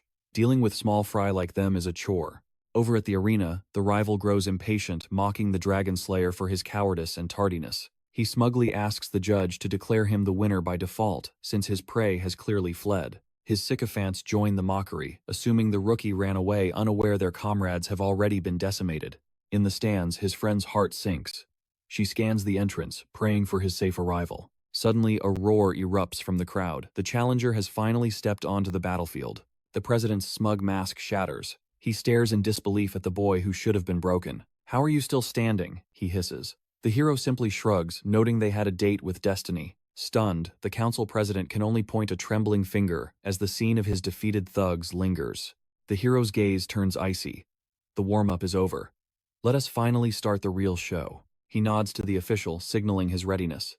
The judge steps forward, voice booming through the stadium. On one side stands the Class 3 elite, and on the other Kujo Har from Class 2F. The signal drops. The president's fury boils over, his pride wounded by the hero's unexpected survival. "I don't care how you got here," he growls. "This is where your luck finally runs out." He clenches his fist, channeling every ounce of his mana into a devastating opening gambit. An inferno erupts from his body, a tidal wave of scorching heat surging toward our protagonist. Walking through his own flames like a god of war, the rival sneers, asking if he is ready. The system interface flickers to life, identifying the high-tier fire magic. The danger level is extreme. Without hesitation, the president unleashes a lethal blast, certain that this strike will incinerate his opponent. But the protagonist stands tall, his blue eyes shimmering with a calm and predatory intensity. As the flames roar closer, the very fabric of time begins to warp under the intense magical pressure. With a fluid, ghostly movement, the hero sidesteps the fireball as it grazes past him harmlessly. Effortlessly, our hero glides through chaos, dodging every blast. His expression remains chillingly, composed as lethal strikes graze his skin. Channeling mana, he manifests a phantom afterimage to deceive his foe. The president shrieks in sheer disbelief at this impossible feat. The youth treads upon the scorched earth, completely unscathed, radiating absolute dominance. Suddenly, as he lands, a sinister sensation stops him cold. He leaps skyward, sensing a hidden trap. Beneath him, a violent spire of flame erupts instantly. Fortunately, our protagonist anticipated the strike. The rival reels, shocked that his dual trap stratagem failed. The president freezes as the hero gathers swirling azure mana. He activates his chronoray, unleashing a devastating beam of pure energy. The blast hammers the president, pinning him against the floor. The crowd gasps, wondering how a magicless boy achieved such power. Grinning, his ally declares the display truly magnificent. She realizes the truth. He is no longer the weak Haruto she once knew. Striding forward, the hero asks if his opponent finally intends to fight with everything. Rising painfully, the president glares at the protagonist, battered and bruised. Consumption by rage, the rival's eyes burn, with murderous intent. He bellows in fury, igniting a massive vortex of hellfire around his body. His partner warns that these flames reach 3,000 degrees, yet our hero calmly faces the heat. The president screams that his fire consumes, all promising to reduce the boy to mere ashes. Unfazed, the protagonist charges, delivering a precise strike to his rival's leg to shatter his stance. He seizes Ryuga's arm, pinning him ruthlessly to the arena floor. With the president neutralized, the hero raises a fist to finish it. Terrified, the rival flinches from the impending strike. Showing mercy, the hero strikes the earth instead. He coldly announces that the flames are extinguished. Seething, the president snarls, calling him worthless trash who is destined to fail this trial. The rival signals his lackeys, asking if they are ready for their forbidden backup plan. With glowing palms, the followers chant his name, channeling their mana into him. A massive sigil ignites above the president as he absorbs their power. He smirks, ignoring the blatant rule violations. Our hero mocks him, asking how much stolen strength he needs to win a duel. The rival let out a twisted laugh, his hair transforming into living fire. Suddenly, his feet morph into monstrous dragon claws. A draconic aura explodes into a pillar reaching the ceiling. Witnessing this forbidden evolution, the youth stands frozen by the sheer scale of the magic. The inferno coalesces into a gargantuan fire dragon. The protagonist realizes a normal victory is impossible. Staring down the beast, he admits that standard tactics won't work against such a monster. The fire dragon roars, exhaling a wave of absolute annihilation toward our brave hero. With a breathtaking leap, he evades the creature's lethal breath. He counters with a blue beam, fired directly from his palm. His eyes widen in shock as the spell strikes the beast. The monster remains unharmed. His strongest attack was useless. The flaming titan prepares a final, crushing blow. The dragon charges, cornering the protagonist against the edge of the arena. Trapped by the encroaching heat, he finds himself encased in a ring of primordial fire. Backed against the wall, the youth realizes he is completely ensnared, with no escape route.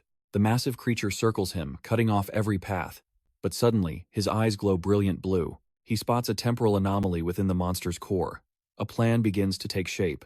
He identifies a microscopic fissure in the flow of time itself.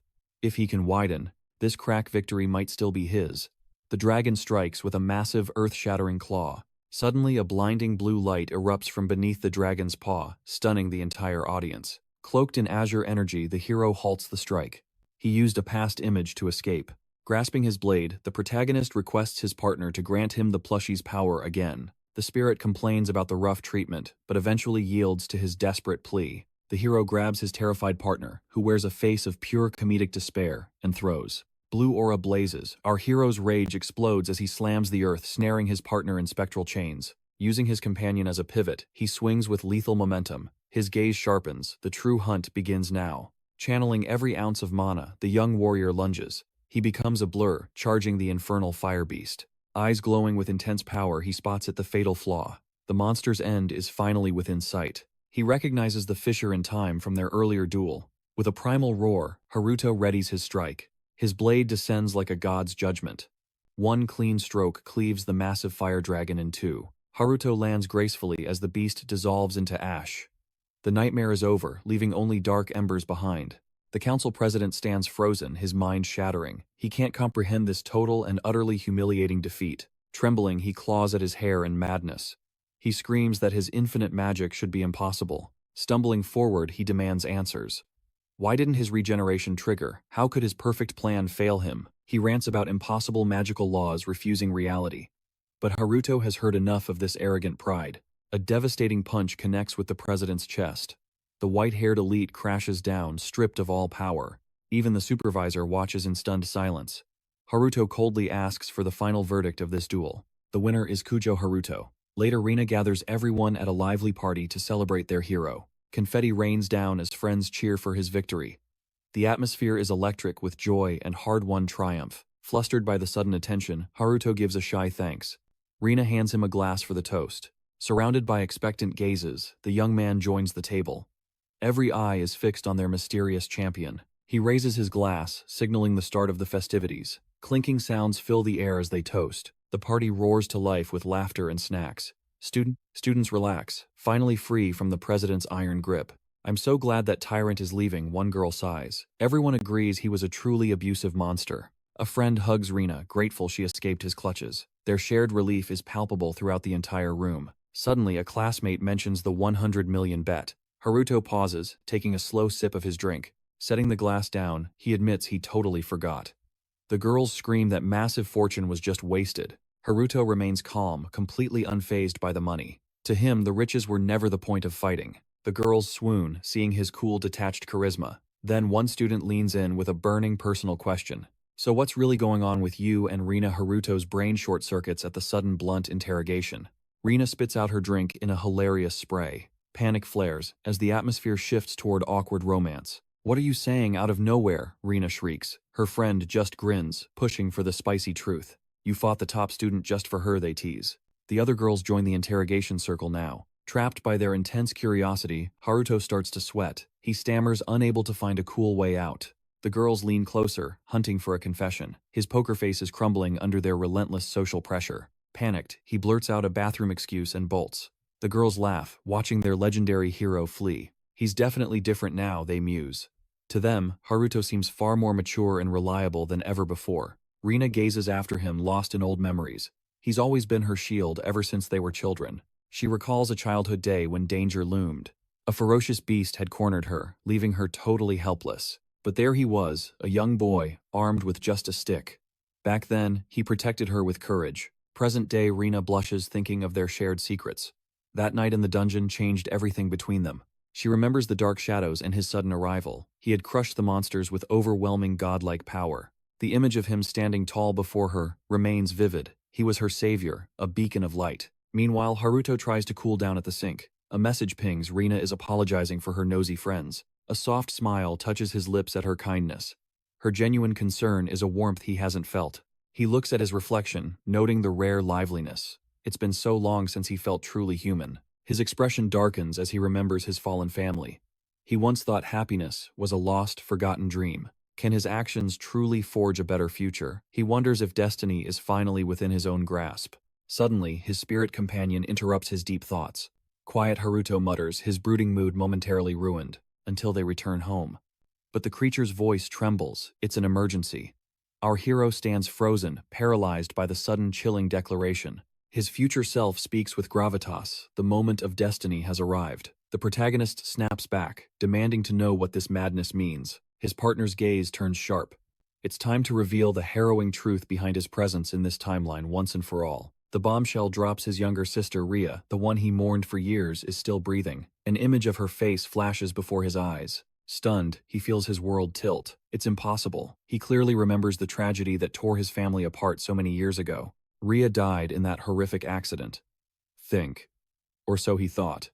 The entity clarifies she's not in this world, but she is very much alive. There's no time for grief. The creature commands him to sharpen his blade. The battle to reclaim her begins right now. With a burning resolve, the entity vows they'll save her together. Suddenly, bittersweet memories of his childhood begin to flood his mind. He sees her again, Ria with that radiant smile, proudly holding a red scarf she had painstakingly knitted with her own small hands. He remembers asking if she really made it herself. With pure childish pride, the little girl beamed, jumping for joy at his wonder. She was always his light. With a glowing face, she held out the gift, insisting her big brother wear it immediately. Caught off guard, the boy wondered if such a handmade treasure would actually suit him. He couldn't hide his genuine surprise. Ria's lip trembled into a pout, teasingly asking if he dared reject her hard work. Panicked, the protagonist scrambled to reassure her. "Of course I want it," he exclaimed. At those words, her face erupted into a brilliant, heart-melting smile of absolute happiness. She wrapped the wool around his neck, lecturing him for not accepting it sooner. He felt the warmth of her love instantly. He teased that the stitching was a bit messy, but she didn't care. Tomorrow was Christmas, the day of magic and miracles. Donning a silly fake mustache, she declared herself Santa's messenger. The hero could only smile deeply, moved by her innocent, loving gesture. She promised a grand Christmas feast after her big ballet recital. A simple vow between siblings that should have lasted forever. She demanded a return gift with a cheeky grin. But that promise was shattered. The accident claimed everything before the sun rose. Back in the cold reality of the present, he realizes they never made it home. A voice cuts through the suffocating silence. It pulls him from the depths of his trauma. Sitting in his lonely apartment, the weight of the revelation still feels like a dream. His eyes drift to a dusty shelf, landing on the only piece of his past that still carries a heartbeat. He stares at the faded family photo and that tattered red scarf. Trembling, he asks his partner to repeat those impossible words. Focus, the creature snaps. "We have a mission where failure means eternal damnation." The protagonist nods, his heart racing with hope.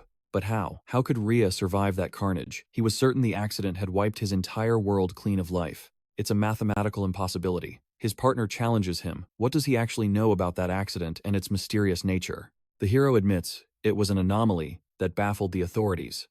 The entity smirks. The truth defies every law of modern science. Confusion turns to shock as the protagonist struggles to grasp the scale of the conspiracy being laid out before him. The creature reveals the unthinkable. A space-time rift tore through the sky that fateful day, devouring everything in its path. A dimensional gate. The plane didn't just crash. It was pulled into another realm, vanishing from radar in a heartbeat. Even with this knowledge, he argues that the crash was fatal.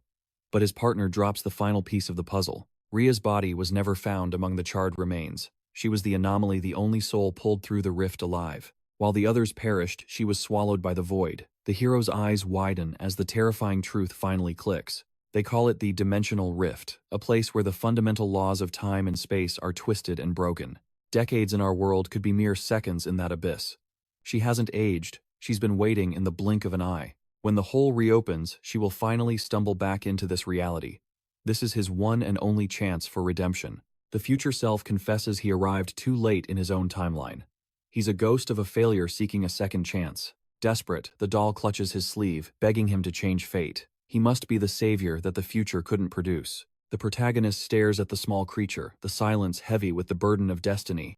Finally, he gives his solemn word. Where and when, he asks. The answer, Tokyo Tower. The gateway will erupt within the treacherous Sky Castle dungeon very soon. Morning breaks over Tokyo, a city blissfully unaware that the world is about to change forever on this ordinary workday. Our hero stands ready, the mission etched into his soul.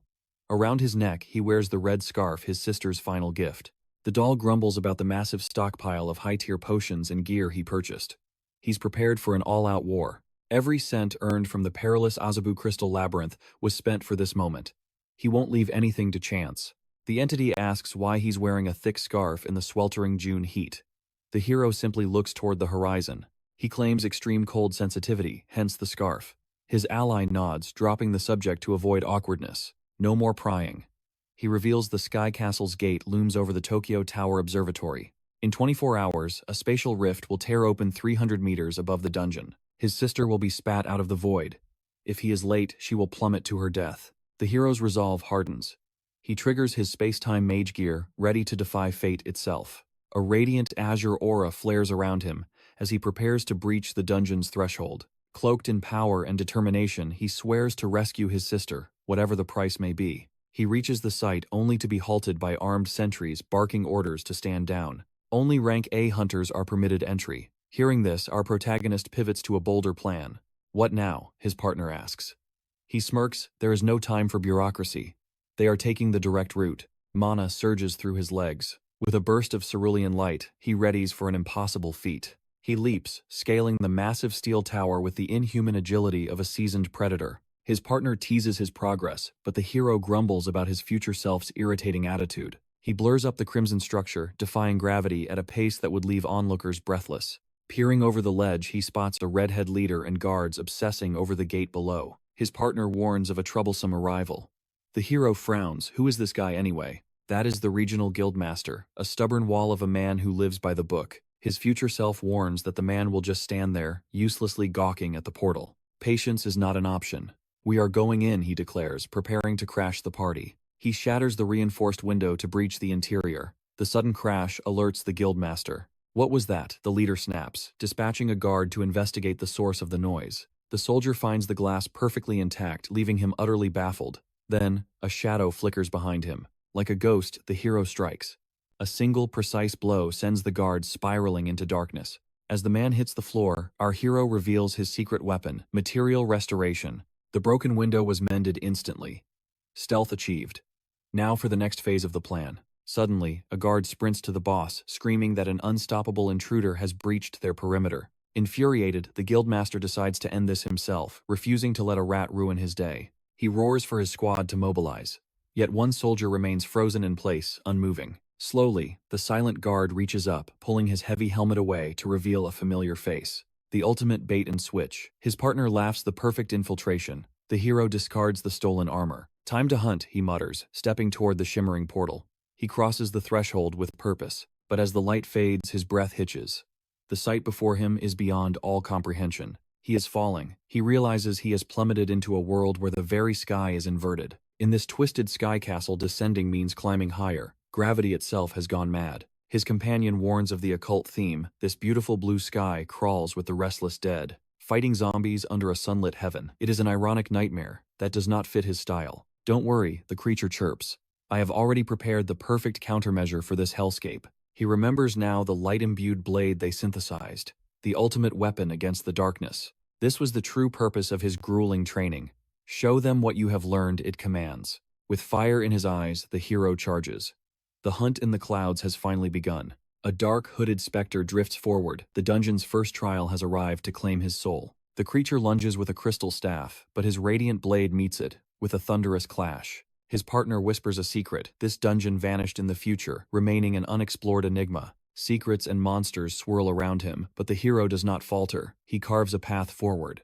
Planting his feet, the young mage readies his next strike. Then the creature's true form is revealed. 100 floors of hell await, with a lethal boss guarding every 20 levels. 5 nightmare encounters lie ahead. The clock shows only 20 hours to survive. Suddenly, his breath hitches.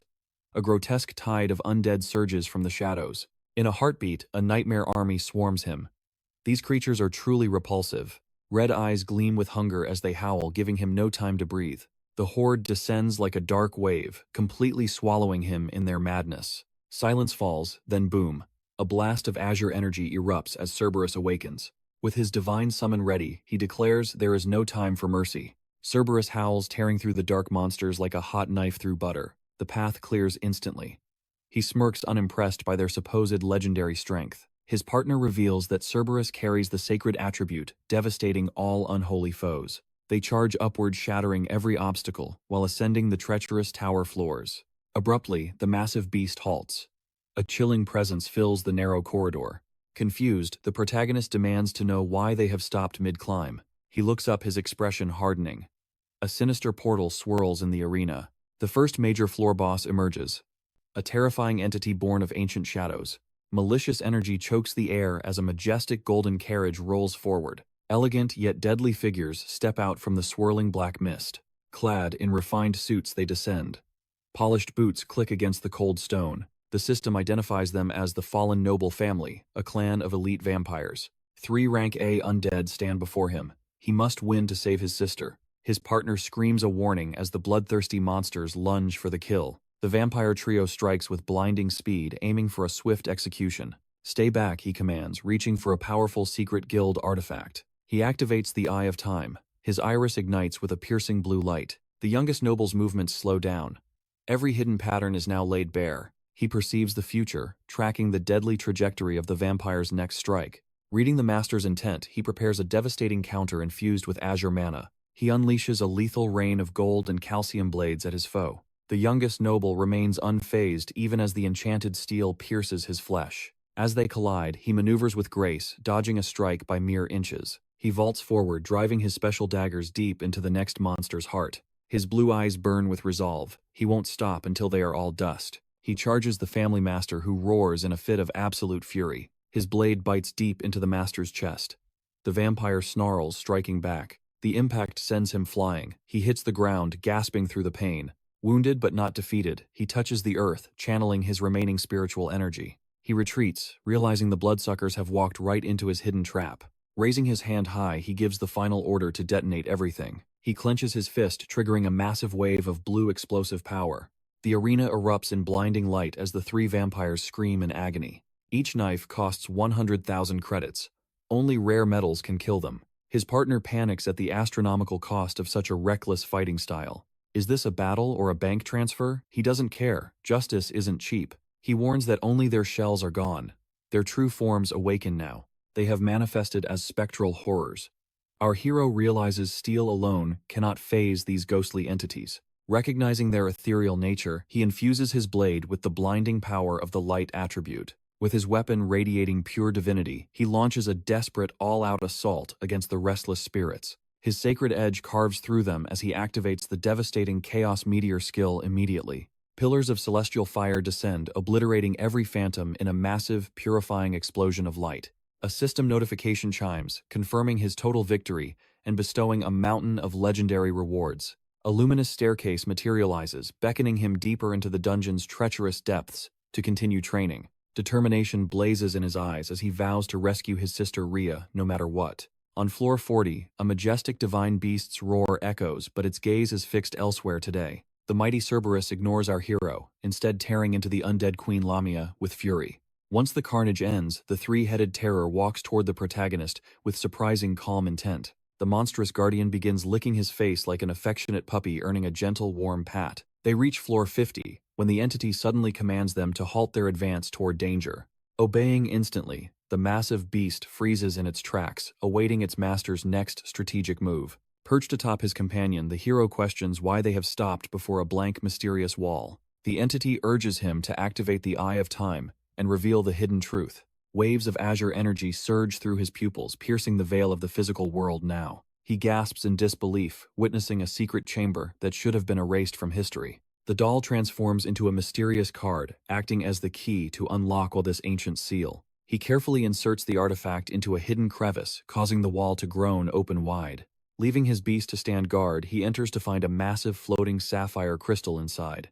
Wary of a potential ambush, the young warrior asks if this is another deadly, cruel deception. Reassured by his partner, the system reveals it is an acoustic crystal of hidden ancient potential. Upon contact, a torrent of temporal energy flows from the gem into his outstretched glowing palm. The crystal shatters into stardust, flooding the room with a brilliant, overwhelming radiance of pure power. Divine alerts confirm he has mastered space-time magic and awakened his true latent potential today. The entity is shocked he obtained the avatar replay, urging him to test it in combat.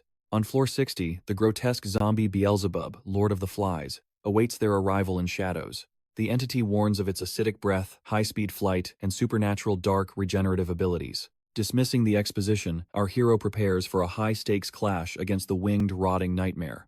The monster strikes, with its venomous stinger moving faster than the human eye can even track. A lethal blow seems to pierce his chest, but it was merely a flickering shadow image. The beast is baffled, as the protagonist suddenly materializes behind its massive, decaying insectoid form. An ethereal blue clone stands motionless, drawing the monster's confused and furious attention toward it. Hovering above the fray, the real hero watches the beast struggle against his perfect spectral illusion. He unveils his new mastery, the legendary space-time magic known as the Avatar Replay technique. He activates Fast Body Level 3, accelerating his perception and physical speed to the limit. Wrapped in a sapphire aura, he vanishes, the sheer pressure of his movement shattering the ground. He explains that Avatar Replay projects a past version of himself to deceive his mortal foes. The clone acts as a perfect decoy, leaving the enemy vulnerable to a devastating final strike. Suddenly, multiple spectral copies surround Beelzebub, launching a synchronized barrage from every single angle. With twin blades gleaming, the hero and his echoes prepare for the final bloody execution. A coordinated storm of steel rains down upon the giant monster with overwhelming godlike force. They unleash a combined chaos meteor, trapping the Lord of the Flies in a solar prison. The beast retaliates with a lethal poison wave, hoping to reclaim its throne. Corrosive venom melts the clones instantly. Our hero barely escapes the deadly poisonous spray. His shadows are crushed, but suddenly, divine pillars of golden light descend from the heavens. The beast is paralyzed, bound by the protagonist's overwhelming power. It cannot move a single muscle. With one final strike, the monster falls. His partner hails the Master Ninja's incredible skill. Enough praise. Only 2 bosses remain between us and the end. The final floor awaits. A spectral staircase appears. But without warning, a searing pain tears through his mind. Agony blinds him. He stumbles as his partner screams in terror. The world begins to fade. He hits the cold floor hard. His plush companion cries out, but darkness consumes everything. Memories of 3 years ago flood back. A younger, gentler version of our hero appears. A little girl clutches a ballet book, her eyes full of hope. He looks quite skeptical. "I promise I won't quit," she pleads. Her innocent gaze is impossible for him to refuse. His sister begs one last time. Seeing her passion, the protagonist can only let out a sigh. He finally relents. "Are you truly serious about this? Ballet is not an easy path." Her face lights up with pure joy. She nods vigorously. The deal is struck at last. "Go pick your slippers," he says. She erupts in excitement, bouncing wildly on the sofa. She dives into the book, searching for the perfect pair. His heart melts, seeing her smile. He watches her with quiet affection. Soon they arrive at the lively dance studio for class. Aspiring dancers are everywhere. Clad in her new outfit, she declares she is ready to dance. The girls welcome Ria warmly. Suddenly she turns toward the door, sensing a familiar presence. Her brother stands in the doorway. With a beaming smile, she waves to her favorite supporter. He waves back, relieved she has found a place to belong. Her friends start teasing her. "Is that your handsome brother?" Her face turns bright red as the music begins to play. Practice starts. Her first steps are clumsy and awkward as she tries to follow the lead. Despite the struggle, she refuses to stop. Rising on her toes, she pushes through the difficulty. Grace begins to find her. A radiant smile proves she has found her true passion. He realizes she is genuinely happy here. After class, Ria bids her new friends farewell. On the walk home, she gushes about the fun they had. She admits it was tough. "I will give it my all," she vows. The protagonist smiles, listening to her determination. "I am proud of you, Ria." Suddenly, her expression shifts. Something is weighing on her mind. She stops in her tracks. "Brother, were the lessons and the shoes very expensive?" He reassures her with a gentle grin. "Don't worry about the cost. Just focus on dancing." She grips her bag tightly. With their parents away, she knows where the money came from. "You paid for this yourself, didn't you?" He is stunned. His secret has been exposed. His sister unmasks his sacrifice, but she smiles. "It is okay," she says softly. He asks if she enjoyed her time. Seeing her love for the art makes everything worth it. Her eyes shimmer with deep admiration. "Brother," she whispers, holding something hidden in her hands. She offers a small gift box. With blushing cheeks, she thanks him for his endless kindness. The protagonist smiles warmly at his precious sister. This bond is his greatest strength. She hugs him tight, shouting her love. "I will cook you a feast," she laughs, running ahead. Back in the present, the hero wakes with burning resolve. He sits atop a massive summon. A 3-headed beast carries them through the dark. His partner asks if he has finally returned. "Did I lose consciousness? You pushed your mana to the absolute limit," the creature replies. "I need a potion." But his companion has already acted, healing his physical wounds. "Your mind is still exhausted," it warns. Fear strikes him. How much time is left? Only 5 hours remain until the final duel. The protagonist stands ready for the endgame. Despite his bone-deep exhaustion, he pushes on. His sister's face flashes in his mind, a silent vow to make her ballet recital. Just one more time. The doll watches his unwavering resolve in silence. The entity warns only one mid-boss remains. Then the dungeon's true master awaits. But looking at the hero's battered state, survival seems like a distant dream. The creature's expression hardens. It's time for their final trump card. Finally, he steps onto the 80th floor. Within the Sky Castle's depths, the Acid King mummy rises. But its reign ends instantly as a crushing force descends. Blazing blue energy obliterates the beast into a million shimmering shards. The source of this overwhelming power, our hero. Mastering gravity itself, he holds out his hand, crushing everything in his path. Suddenly, a system notification flares to life. Boss slain, level up ×2. His swordsmanship sharpens by 4 points. But as the dust settles, the toll is heavy. Gasping for air, he sags under the weight of his own fatigue. Every muscle screams. He can barely stay upright. Cerberus trots to his side, a loyal shadow in the dark. The boy offers a weary smile to his trusted partner. He gently pats the beast's head under the doll's watchful gaze. Then, a golden prompt flickers before his eyes. An elixir offer. Without hesitation, he confirms. He can't afford to stop now. The choice is made instantly. A vibrant emerald light washes over him. Wounds knit together and stamina surges back in a heartbeat. Pure restoration. His body is healed, but his soul remains weary. His partner suggests a brief respite, worried by his haunted eyes. He shakes his head. Time is a luxury he doesn't have. Only 3 hours remain until his sister's fate is sealed. The space-time rift is opening soon. Driven by desperation, he charges toward the final summit. The end is finally near. Ding. 100th floor reached. The Sky Castle dungeon is officially conquered. He stands at the pinnacle of this world. Gazing at the swirling nebulae, he realizes they've made it. His partner nods. The true nightmare begins now. The ultimate foe blocks the path. Defeat him, and the rift's heart will be revealed. That is where his sister waits. Tightening his scarf, his gaze sharpens into steel. Blue mana ignites in his eyes like twin stars. He's ready. Let's finish this, he mutters, walking through the shadows. A grand, intimidating corridor leads him toward a throne of bone. There, a massive skeletal figure sits draped in malevolent violet mist. A system window flickers with a terrifying name. The Soul Reaper, Lord of the Dead and King of this dungeon. Our hero's muscles coil like a spring. Tension thickens the air. His companion scowls, sensing something wrong. This beast isn't even in the future's records.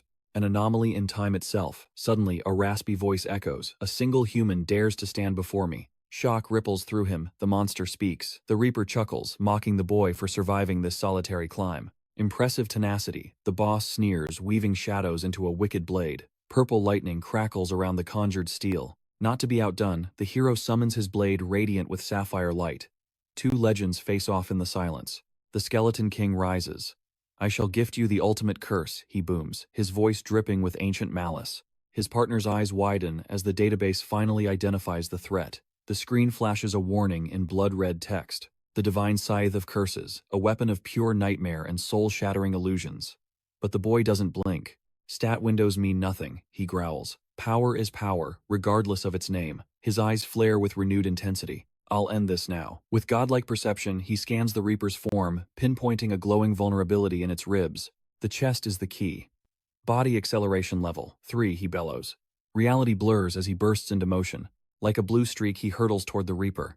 Even the Lord of the Dead is stunned by such speed. Death's scythe whistles past, missing him by a hair. He dances through the air, closing the distance with lethal intent. The massive blade crashes down, barely grazing his cloak. The floor erupts into stone fragments from the sheer impact. Untouched, he vaults over the skeleton's head. His eyes search for the perfect opening to strike back. Mana coils around his fist like a raging storm. This next strike will carry everything he has left. One hit to the core ends it all. He suspends himself in midair, channeling every drop of energy into his blade. He dives for the killing blow, but the Reaper's guard is absolute, blocking the blue light with cursed steel. A violent explosion of shadows rocks the chamber. When the smoke clears, the killing intent hasn't faded. The Reaper stands tall, laughing through the carnage. He's completely unhurt and readying a devastating counterspell. With a roar, the skeleton swings. A tidal wave of dark energy tears across the floor toward the boy. The blast connects, but wait, the Reaper's eyes widen. He only hit a phantom. The real hero is gone. Suddenly, the true hero descends. He strikes from the heavens, aiming for a lethal finishing blow. Paralyzing chains activate ethereal blue links, surge from the void, binding the colossal beast in place. Grip tightening on his blade, our protagonist prepares to end this nightmare once and for all. But the underworld god merely sneers. Foolish boy. Divine beings aren't bound by such pathetic mortal curses. Cracks spread like wildfire across the mana chains as the Reaper's suffocating pressure shatters the spell. Despair hits like a physical blow. The hero watches paralyzed as his ultimate sealing technique fails miserably. Glass-like shards of mana explode as the monster breaks free, its crimson eyes burning with murderous intent. With a baleful glare, the beast unleashes a wave of violet energy, snaring the hero in a death grip. No, his partner's desperate cry echoes through the chamber as a catastrophic strike descends upon him. At the absolute brink, he twists mid-air. He barely evades the impact, plummeting through the darkness in panic. Reorienting himself, he parries the massive scythe of a skeletal titan. The nightmare taunts his frantic evasion. Fast for an insect, the creature hisses, mocking his lack of wings and his need to crawl. The skeleton promises to shatter his legs first. Then it invokes a terrifying spell, the Dimension of Curses. Reality itself begins to warp and fold. The young warrior watches in horror as his surroundings dissolve. Gravity reverses instantly. He isn't falling down, he's falling upward toward the gaping maw of the boss. Suspended in an inverted sky, the hero faces his executioner. The monster's grin is twisted and malicious. Below him, the dungeon floor disintegrates. 100 floors of progress, all ending in a terminal plunge. Stop struggling, the skeleton commands, raising its grim scythe for a final decisive swing through the air. Seeing that sadistic smile, the hero refuses to yield.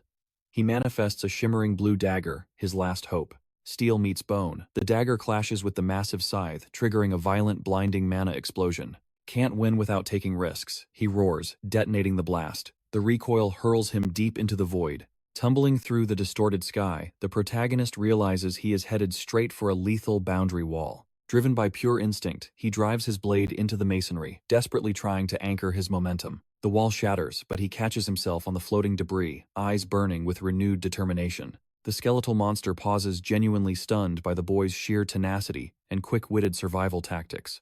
Heart-racing, the hero analyzes the battlefield. Something is wrong. He begins to piece together the puzzle. This endless fall is nothing but a grand illusion. He is trapped in a mental cage. He tries to clear his mind, but the monster is relentless. Dark energy gathers for another barrage. The skeleton unhinges its jaw, firing a piercing beam of corrupted pink light directly at the hero. He narrowly evades the core, but the energy grazes his leg, a vile curse latching onto him. You are just a laboratory rat. Now the beast mocks, preparing to test a new agonizing magic. The grudge of the dead begins its work, slowly corroding his very essence from the inside out. The skeleton sneers, wondering if the hero will succumb to human hatred, or my underworld scythe. Panic sets in. He must shatter this dimension now, but the curse has locked his limbs. How can he escape when gravity and magic have conspired to make him a stationary target? No more games. The skeleton heaves its massive scythe, channeling every ounce of its dark power. Farewell, mortal. The final blow is launched, a gargantuan wave of purple destruction screaming through the air. Searing pain flares through his body. As darkness closes in, he wonders, is this the end? Then a memory flickers. His sister's face. With his final breath, he whispers her name. The monster grins, savoring the kill. Suddenly, ethereal blue chains surge forward, binding the skeleton tight. The beast is bewildered. The hero, gasping for air, can barely believe his eyes. Searching for the source of this miracle, he looks back. It is his loyal, tiny companion. I won't let you die, the partner cries, pouring every drop of remaining mana into the seal. The creature begins to radiate a blinding azure glow, its small frame overflowing with crackling electricity. A supernova of blue energy erupts, consuming the entire dimension in a brilliant flash of light. Within the dungeon's shadows, a familiar gaze pierces the dark. A cloaked figure wielding a blade of light emerges. Standing before our hero, the stranger speaks with a chillingly calm yet hauntingly familiar voice. He warns that death is not an option today. Suddenly, his future self unleashes a devastating reality-bending spell. The world begins to spiral as time itself warps. Our hero watches, paralyzed by the sheer weight of chronomancy. The beast's lethal strike reverses as history retreats.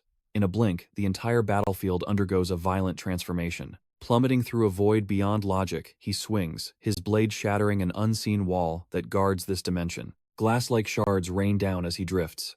Where am I, he wonders. Then, the floor beneath begins to crumble. The arena disintegrates into stardust.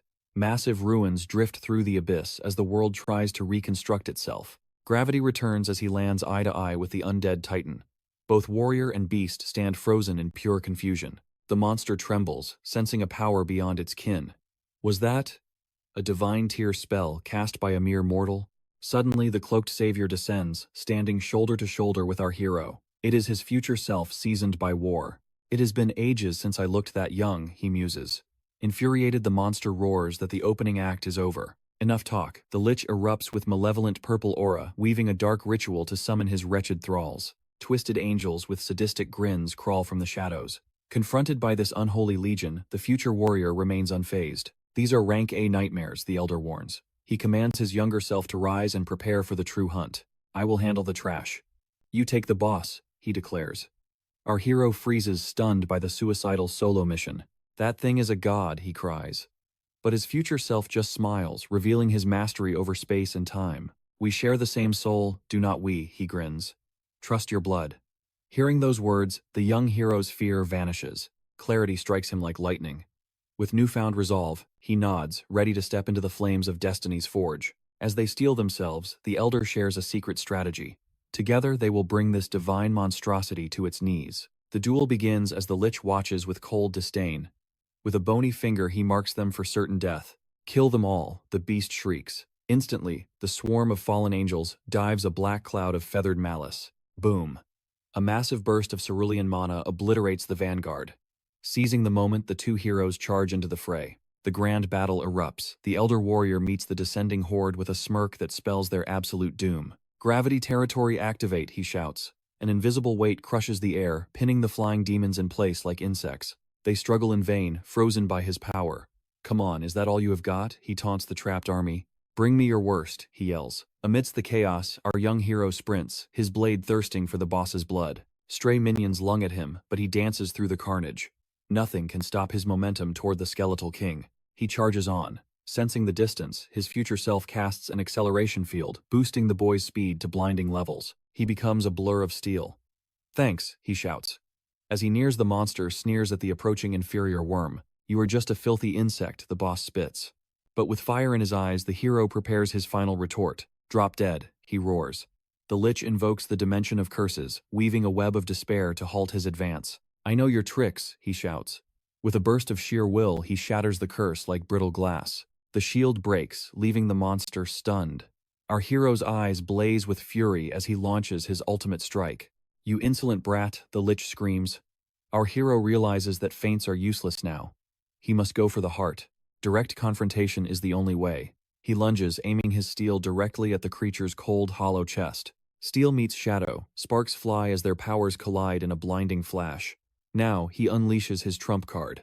Chaos Meteor. A celestial hammer of energy smashes into the boss, tearing a guttural scream of agony from its throat. But the beast is not finished. It counters with the Blade of Curses, a lethal strike meant to end our hero. The dark edge bites deep. He screams as the impact sends him tumbling through the air like a broken doll. Blood sprays as he hits the ground. But as the Lich gloats, multiple shimmering clones of the hero suddenly appear. The monster is baffled. These avatars act as soul links, distributing the lethal damage across multiple spectral bodies. Though broken and bleeding, he stands. This is it. He pours his remaining life force into one final desperate charge. I won't lose, he bellows. His blade connects, delivering a cataclysmic strike that shakes the very foundations of the world. The explosion blinds all. Caught off guard, the Reaper falters as our hero pushes beyond his absolute limits for victory. Haruto poured his last ounce of strength into a desperate lunge, burying his steel in the beast's heart. The Soul Reaper let out a bone-chilling shriek. Haruto glimpsed victory, but the monster's lips curled into a sickening grin. Cold dread washed over him. This god had no heart. Before his mind could even register the horror, the creature's blade tore through him, cleaving his body in two. His future self let out a frantic cry. The Reaper mocked their stupidity. A god's heart was never its weakness. It taunted them with a cruel revelation. Underworld gods thrive on deception, often faking vulnerabilities to lure their prey into a lethal trap. The creature sneered at human frailty as Haruto's bisected body hit the dirt.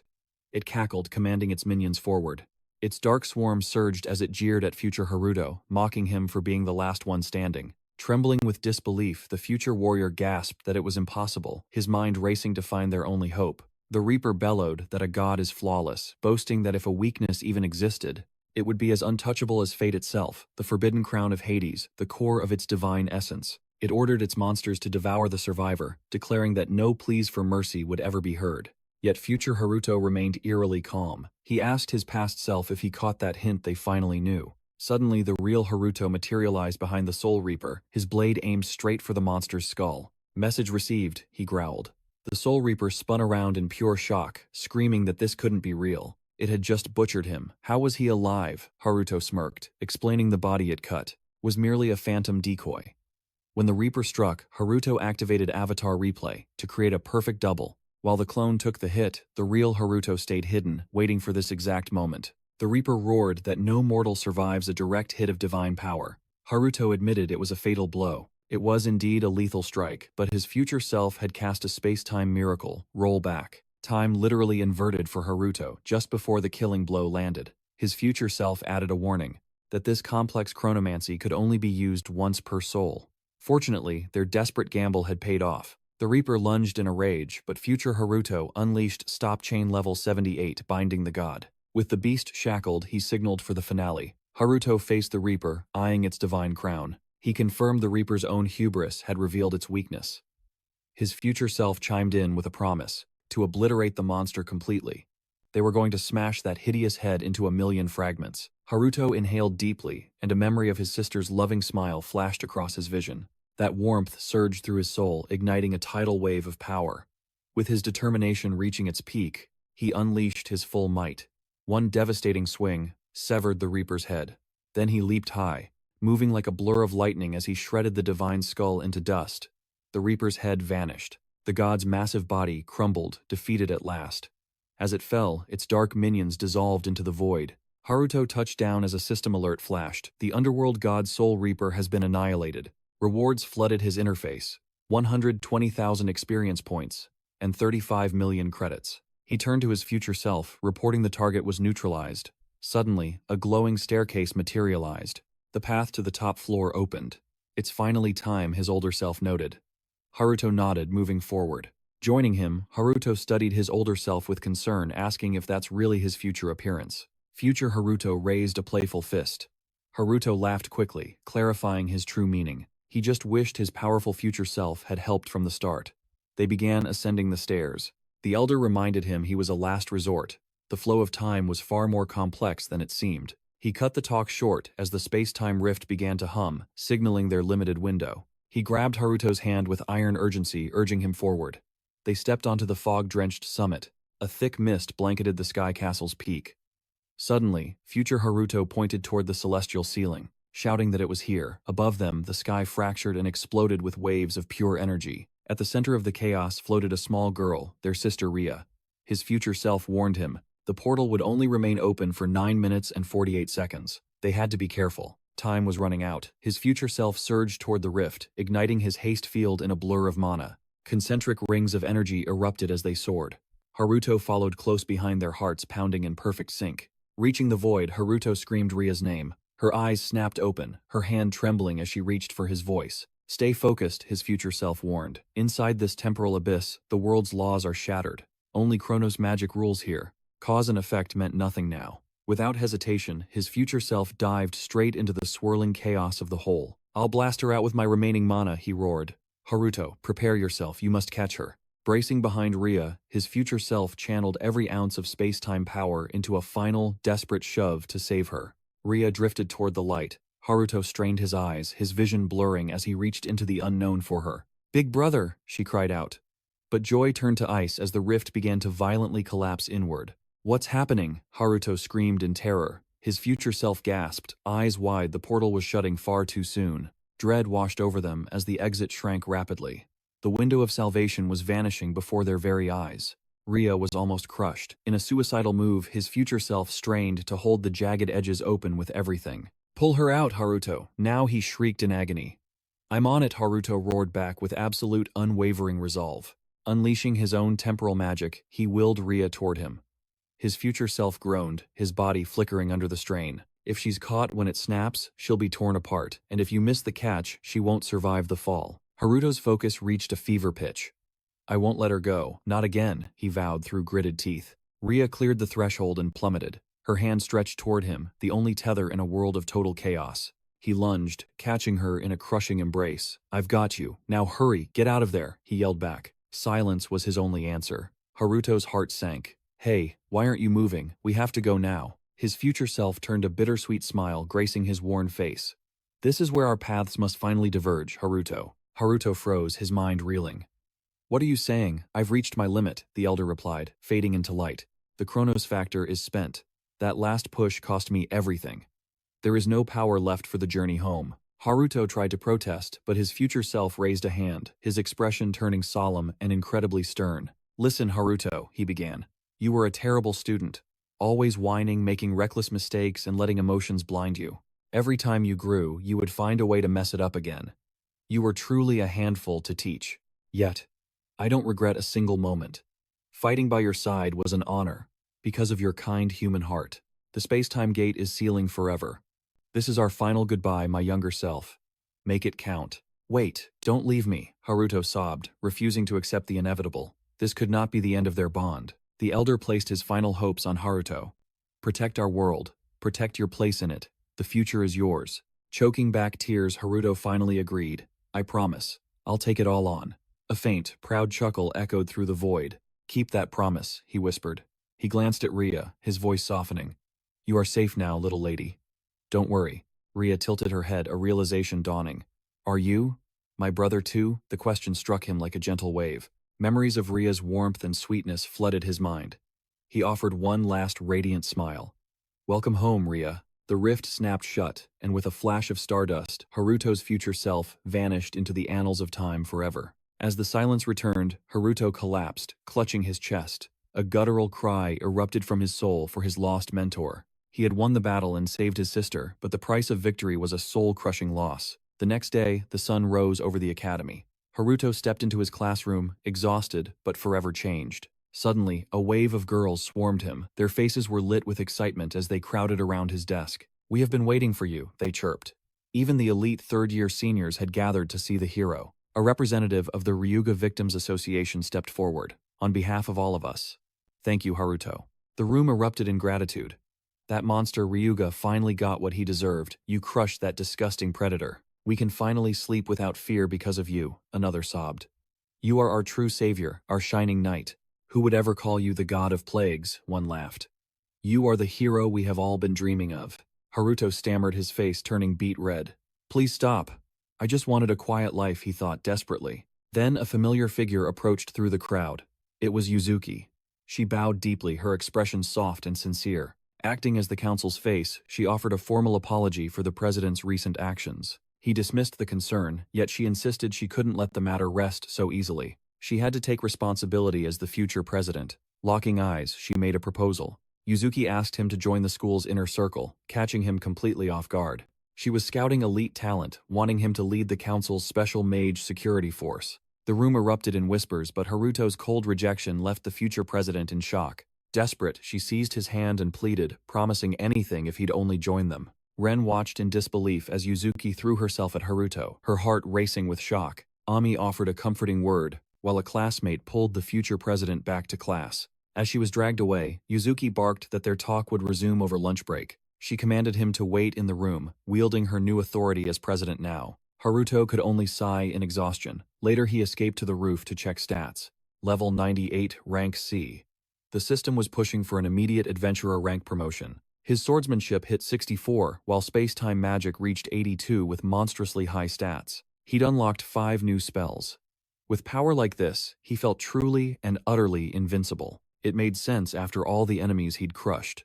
Then he saw his total credits, 43 million, a massive fortune that no ordinary high school student should ever possess. As he ate his burger, the sound of people rushing toward the rooftop echoed loudly. Yuzuki burst through the door, her eyes frantically searching the area for her elusive target. He was nowhere to be found. Frustrated, she cursed him for ignoring her direct order. Deciding to check the gym they left, never noticing him eating peacefully from above. He jumped down, realizing he needed a plan before his life became a chaotic nightmare. Habitually, he turned to ask his future self for advice, but the bench was empty. The crushing memory of his absence hit him again. His guide was truly gone forever. After school, he returned home with groceries, punching the code into his apartment door. Opening it, he was met by Ria's scolding voice, claiming he was far too late. She beamed a welcome. He smiled back, announcing that Big Brother was finally home. Ria proudly showcased her homemade dinner, a special meal from his precious little sister. He was amazed, but she quickly spotted the convenience store bag in his hand. He'd bought it out of habit. Ria gently lectured him on his wasteful spending habits. He nodded, yielding to her logic. Every penny counted in their new life together. He promised to be careful. Ria stepped closer, her soft smile warming the entire room. She welcomed him home again, triggering a bittersweet memory of his future self's return. "It's good to be home," he whispered, finally setting the unnecessary junk food aside.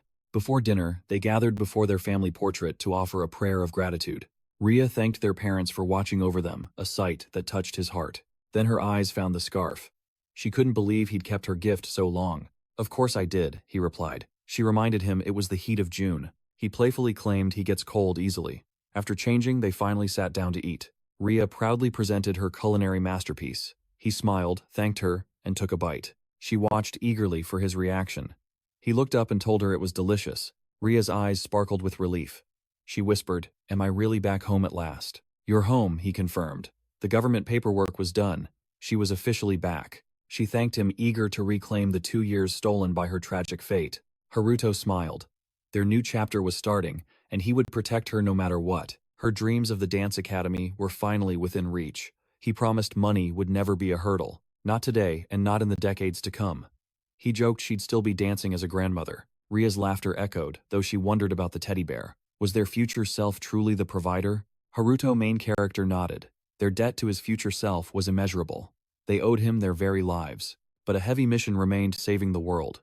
He gazed at the bear in a heavy, contemplative silence. How could he possibly begin such a feat? Suddenly, Rhea felt something strange hidden within her pocket. It was a relic from the moment of her rescue. She produced a small, pulsating cube of light. "Do you recognize this?" she asked. Haruto's heart skipped. It was a rare and powerful message cube. Upon activation, the cube erupted in radiance. His future essence possessed the teddy bear manifesting before them. The bear spoke with a familiar voice. "If you're reading this, Haruto, I am no longer among you." He knew Haruto would feel lost. Saving the world seemed like a distant and impossible dream now. Haruto listened, mesmerized. His future self revealed that as a peerless warrior, he had prepared contingency plans. With absolute confidence, the phantom self explained his elaborate preparations for this exact catastrophic moment. "Am I not the most incredible man alive?" he mocked. "Go ahead, shower me with your praise." Haruto sighed at the familiar arrogance. Even beyond the grave, his future self was a total show-off. The tone shifted to stone-cold serious. "I am transferring the second space-time mage letter to your inventory. You are the world's only hope," the savior, the voice commanded. "Carry this heavy burden with pride." The cube dimmed as the legendary letter for the space-time mage version 2 entered his storage system. A system alert flashed across his vision. "Do not dare slack off just because I am gone." Seeing his future self lifted his spirits. Rhea noticed his smile, her eyes sparkling with newfound curiosity. "So, you're officially a savior now," she teased. "That title carries a legendary weight, you know." He shrugged it off as fate. Meanwhile, deep within the shadows of the elite Advira Guild headquarters, the 7 sages convened on the highest floor. These S-rank titans were the world's ultimate authority. Kurogane, the man known as Iron, took the floor. He prepared to reveal a series of impossible events. "The Chaos Dragon of the Monado branch has been purged," he announced. "That is only the beginning. A rogue breached the high-security Shinjuku synthesis facility, bypassing all high-rank adventurer restrictions and guards. And the Sky Castle of Tokyo Tower has fallen. 3 legendary feats achieved in mere days. One entity is responsible for these crimes," Iron growled. "We must hunt down this unknown threat immediately." Tantalum, the King of Kings, leaned forward. Was the Sky Castle truly conquered by a lone wolf? Platinum, the Oracle Deliverer, voiced her doubts. Could one person truly possess such overwhelming godlike power? Kiryu, the Exalted Magic Swordsman, shook his head. To solo, a dungeon of that caliber is impossible. The third sage, 150 ounces, remained silent during the entire intense discussion. Q, the Omni Elemental, let out a chilling chuckle. "This is a direct strike against our authority. This defiance of the guild's absolute authority is fascinating," he mused. "The game has finally changed." Siren the Psycho Witch laughed manically. "What delicious darkness hides within this mysterious and powerful savior?" Suddenly, the 7th sage Turium looked up. "My Akosic vision has locked onto our target's location." Kurogane's eyes narrowed with predatory intent. Every sage understood the gravity of this unprecedented discovery. "We find him and we bind him to the guild. He will be our vanguard."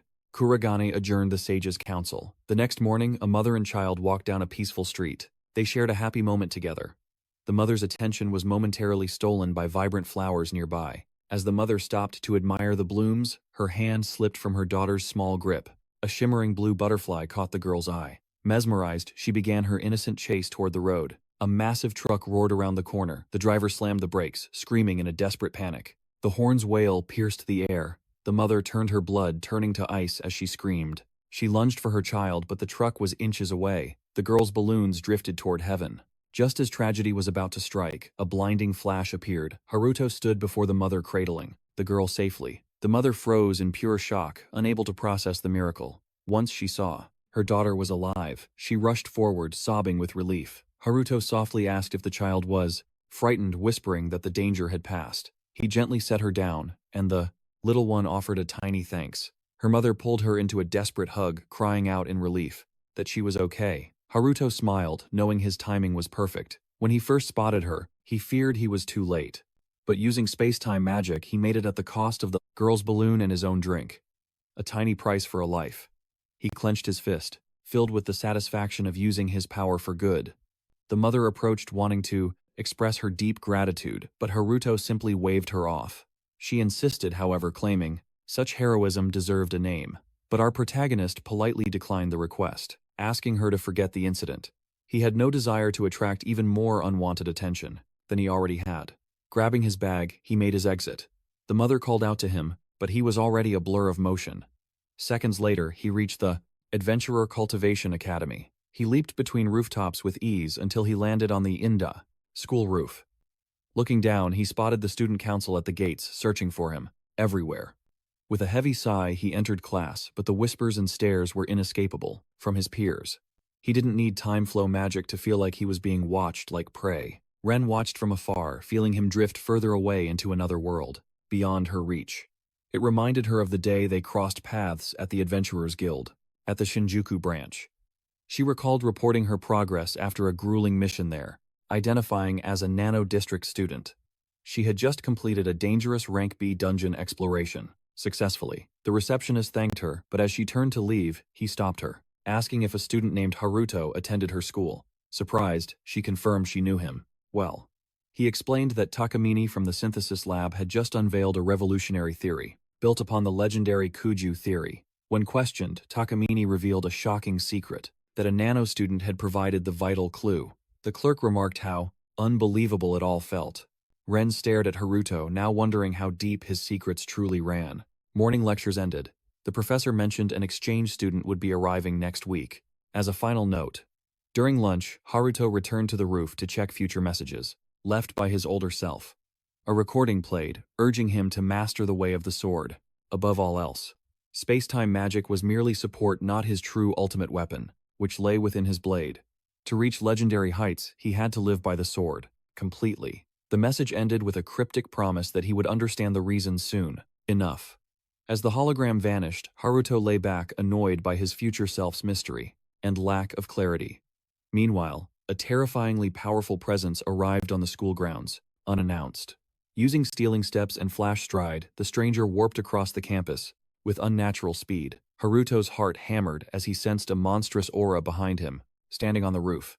Instantly, he summoned his blade, ready for a lethal confrontation, demanding the intruder's name. The man was Kuryu Miramasa, the sixth sage and exalted swordsman of legend. He asked if Haruto was the one seeking to borrow his divine strength. With deadly seriousness, he declared the world's destruction was imminent. Haruto froze, realizing he hadn't sensed the man until it was too late. This was no ordinary warrior, but a god-tier threat. He asked if the apocalypse was truly coming for them, demanding an explanation. Miramasa's reply was chilling. In the near future, everything would burn. Everything he loved would vanish into ash.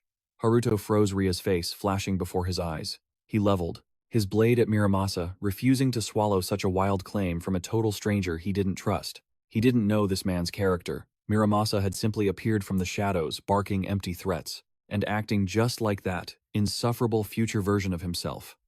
Haruto's blood began to boil with annoyance. I forge my own path, Haruto declared, and make my own destiny. Miramasa's lips curled into a smirk. He revealed a photograph challenging Haruto's resolve. Haruto's heart stopped. The world went cold when he saw Ria innocently practicing her dance. Pure, unadulterated rage exploded from him, unleashing a crushing aura that caught Miramasa off guard.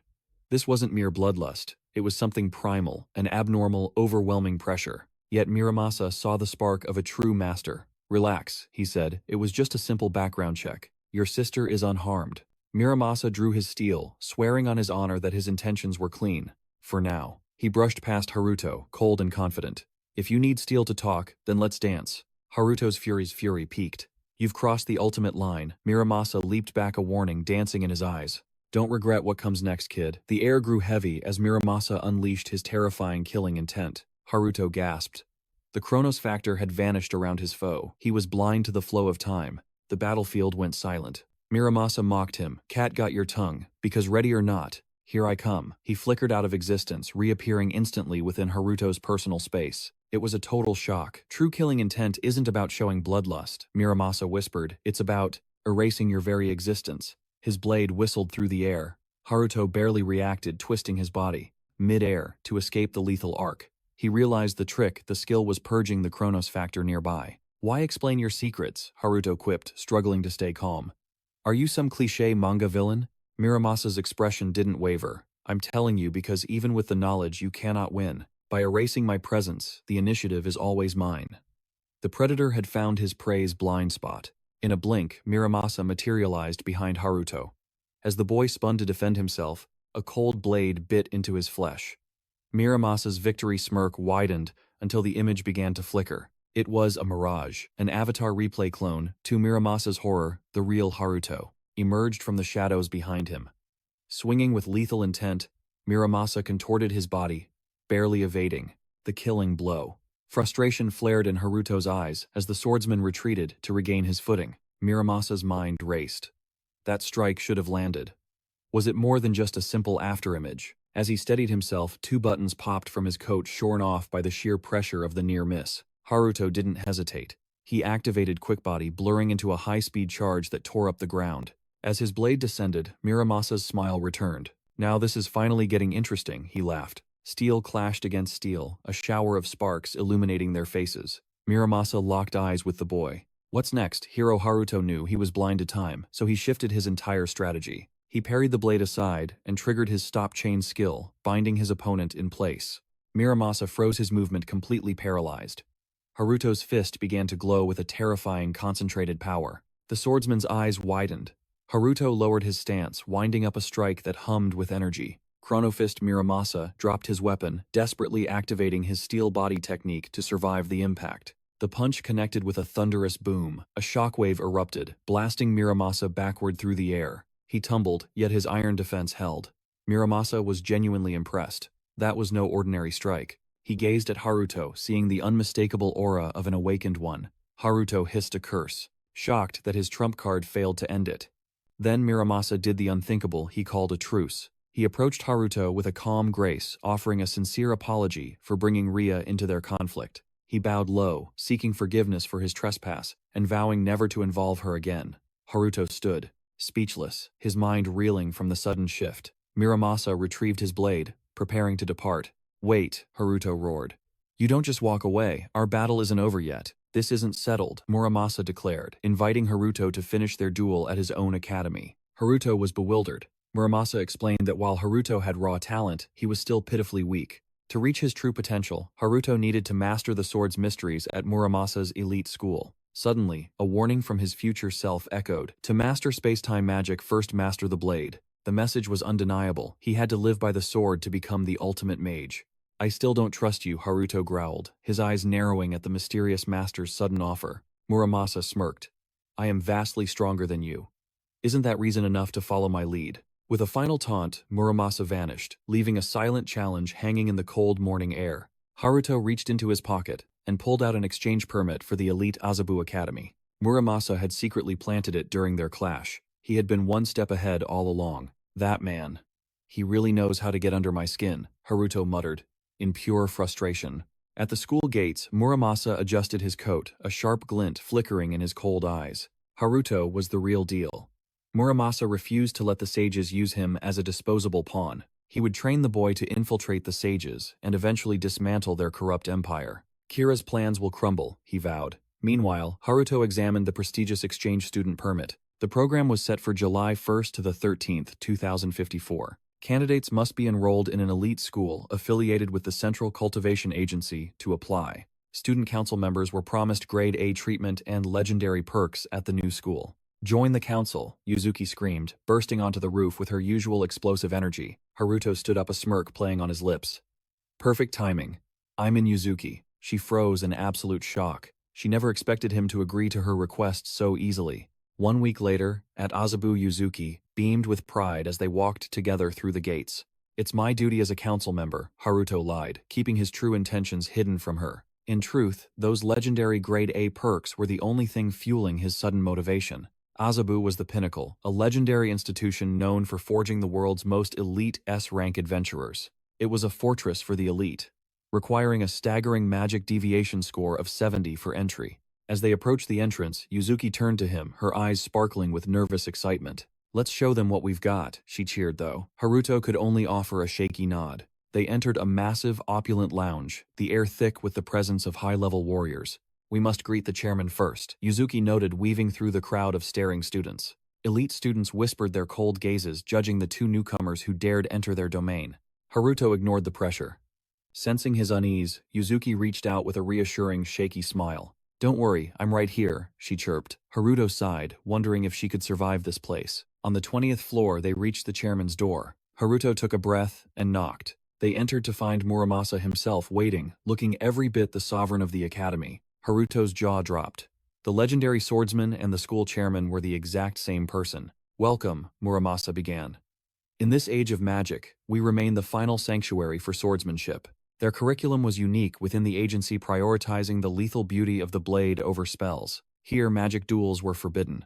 Only the sharp edge of a sword decided one's true rank. I expect you to crush the competition and seize the top spot, Muramasa declared firmly. Muramasa pointed directly at Haruto. Before he could react, Yuzuki stepped forward in protest. Wait, forced dueling wasn't part of the agreement, she cried, but Haruto was already focused. Haruto stepped forward, his spirit igniting. If I reach the top, will you fight me again? Yuzuki was baffled by their history, but Muramasa's smile turned into a predatory, satisfied grin. The number one student earns the ultimate reward, the right to challenge the academy's strongest master. Haruto's eyes blazed with excitement. This challenge was exactly what he'd been craving. He'd storm the peak and crush Muramasa instantly. Yuzuki was left completely speechless. Our last duel ended prematurely, Haruto growled. Once we settle this, I'm finished here. Muramasa didn't flinch. The school welcomed any warrior hungry for the absolute top. Strength was the only currency here, regardless of one's rebellious attitude or stance. The system flickered to life, granting them elite student identification and complex schedules. These were the keys to the kingdom, total access for the newly appointed council. Haruto's stats appeared. Level 98, ranked 4,395. A decent start, but not enough. He needed to climb the ladder fast. Should he hunt the higher-ranked elites, the thrill of the hunt called to him. With a final nod, Muramasa departed. The real game had finally begun for them. This is insane, Yuzuki cried. How are we supposed to reach the top rankings? Haruto chuckled. Relax, President. You don't need to lift a finger in battle anyway. His mind raced, calculating the fastest way to find the school's strongest monsters. The arenas, the council rooms. Where did the true high rankers hide their power? From lecture halls to the chairman's office, every corner was now a potential hunting ground. A predatory smile crossed his face. First stop, the second-floor elite cafeteria. The hall was packed with students. Yuzuki noticed Haruto had skipped breakfast again. Guilty, he replied simply. Suddenly, a sleek virtual robot hovered into their space. Welcome, exchange students, it chirped, greeting them with a metallic, friendly voice. Your breakfast dictates your power. The robot echoed the school's core warrior motto. Feast like champions. If you missed home cooking, eat your fill right here. A holographic maid scanned their IDs, tailored announcements instantly, filling the digital air. It's all free, Yuzuki gasped, mesmerized by the school's bottomless elite budget. She seized the tongs with a grin. Time for a thorough culinary inspection. The buffet was a masterpiece, fully automated and packed with scientifically perfect nutrients. This is paradise, she squealed. We must adopt this system at our school immediately. Haruto watched her antics, but his sharp instincts quickly shifted to his real objective. A violent crash shattered the peace. Something dark was going down nearby. This doesn't belong to a loser like you, a cruel, sneering voice rang out. A pack of bullies surrounded a lone student. The air turned cold instantly. Please stop, the boy pleaded. But the leader just scoffed in his face. Shut up, wuss. This is your penalty for sitting in Rao faction territory. Just as he suspected. Even in elite schools, human trash always finds a way. Teachers can't see everything, and shadows always linger in the brightest of halls. Cafeterias were classic hunting grounds. Haruto moved toward the chaos with cold intent. Two-digit ranks, only trash. Don't you know the hierarchy of this school yet?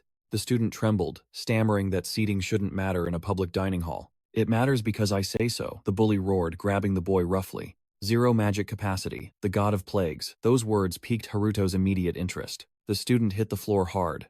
The crowd jeered. Haruto had seen enough. Keeping this sword is like casting pearls before swine. It's mine now, loser. This blade looks valuable, another bully grinned. The Rao faction's budget is skyrocketing. Get lost, the leader spat dismissively. But the victim refused to back down. Give it back, he screamed, his voice shaking. That sword is my life. His father's name meant nothing. The leader swung a vicious fist, screaming in pure, unbridled rage. The victim flinched, braced for the impact, but the crushing blow never landed. A hand stopped it cold. Haruto had intervened. With a single, effortless grip, he paralyzed the leader, leaving the entire crowd breathless. Shocked, the leader demanded Haruto's identity. How could a mere student halt his full power so easily? Haruto's voice remained icy. He was a nano-school exchange student searching for this academy's strongest warrior. He stared the bully down, asking for the top rank's location. The leader spat back in defiance. Without a word, Haruto's grip tightened. Bone-crushing pressure surged through the leader's trapped fist. The bully collapsed, howling in agony. Haruto noted that hot-blooded fools always had the best information. Chaos erupted among the minions. Terrified, they shrieked, demanding to know what monster stood before them. Haruto's gaze turned lethal. He repeated his demand, his presence suffocating every coward in the room. Terror paralyzed the leader. Suddenly, a thunderous voice commanded the violence to cease immediately. A blade whistled through the air.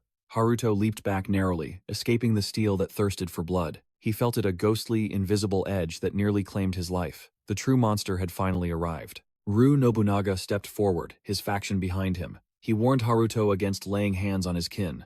Nobunaga, a legendary third year, held the third rank in Azabu's elite swordsmanship course. As head of the Kishin style, he ruled the Ryu faction with an iron yet disciplined will. Though a rebel to the faculty, his sheer lethality rivaled the school's absolute top-ranked prodigy. He was destined for greatness. The victim watched trembling as a titan faced a mere exchange student. The crowd held its breath.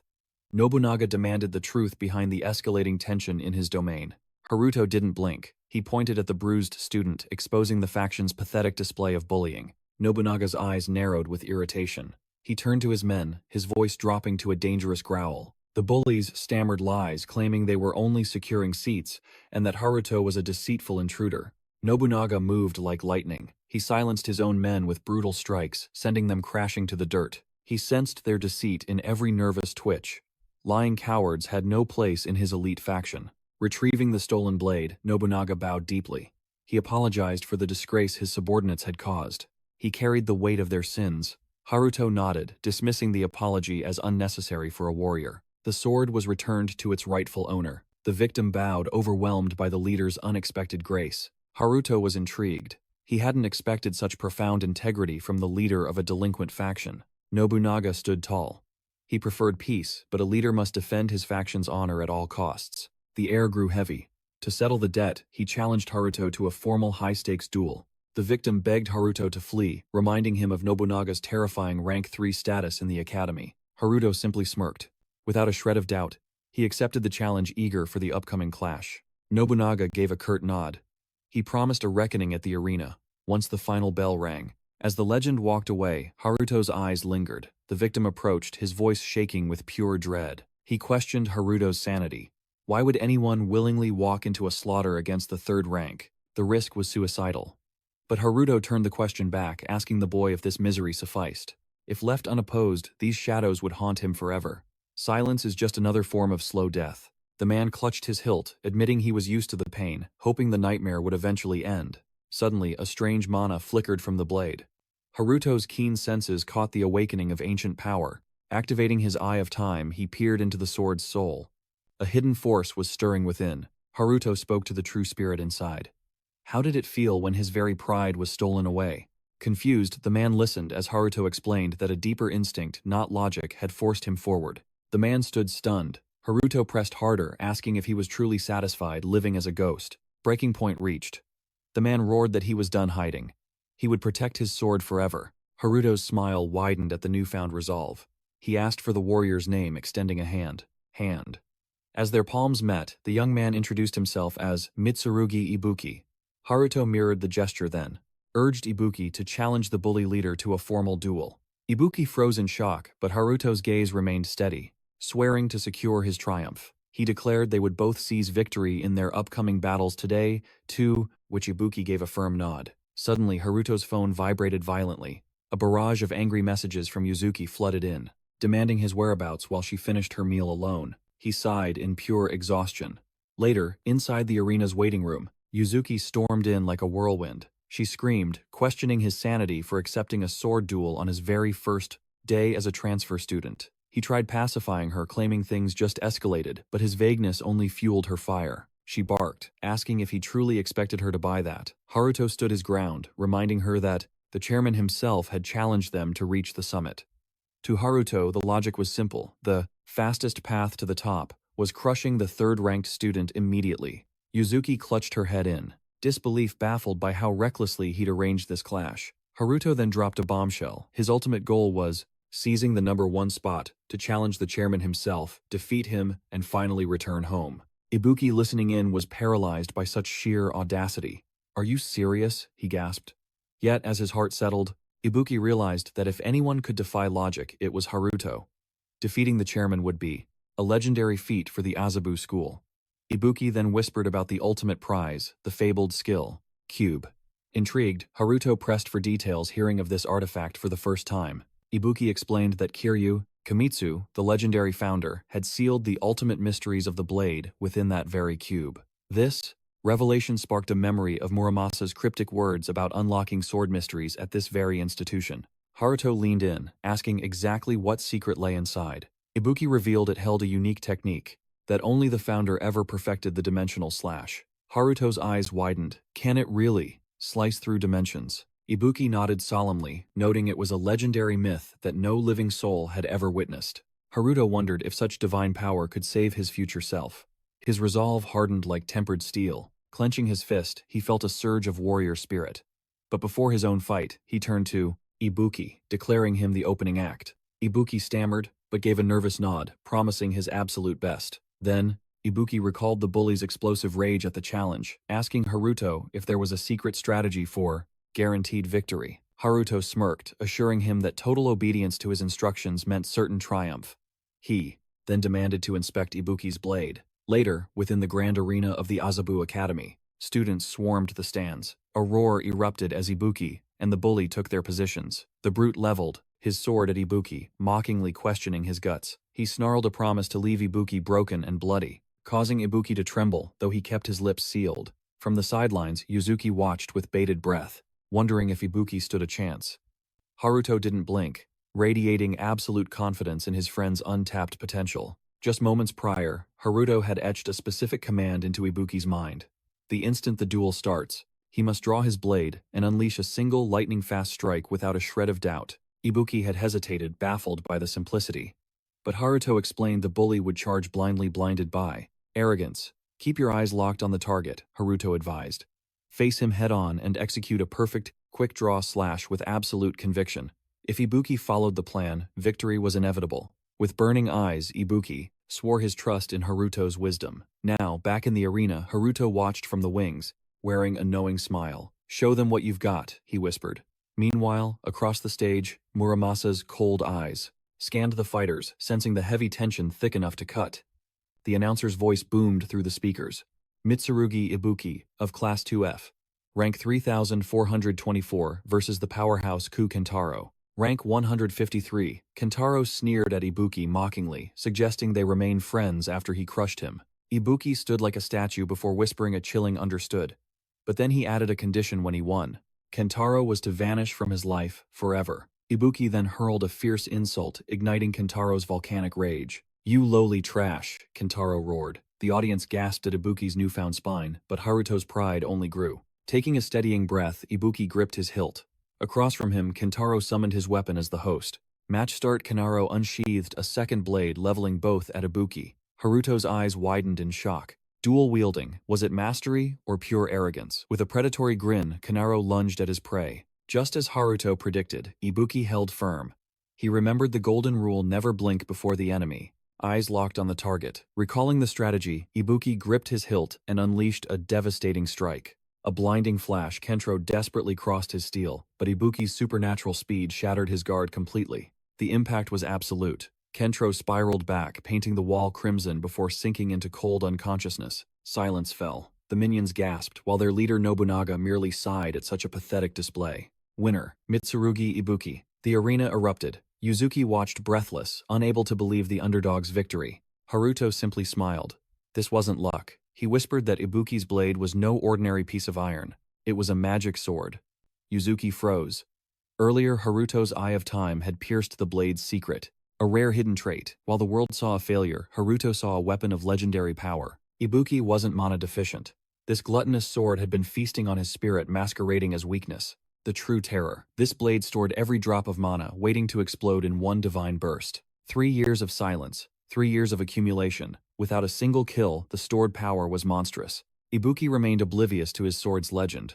Haruto shrugged. After all, a win is a win. Later, a beaming Ibuki rushed Haruto. He knew this miracle was only possible because of his friend. Every moment with Haruto was a revelation.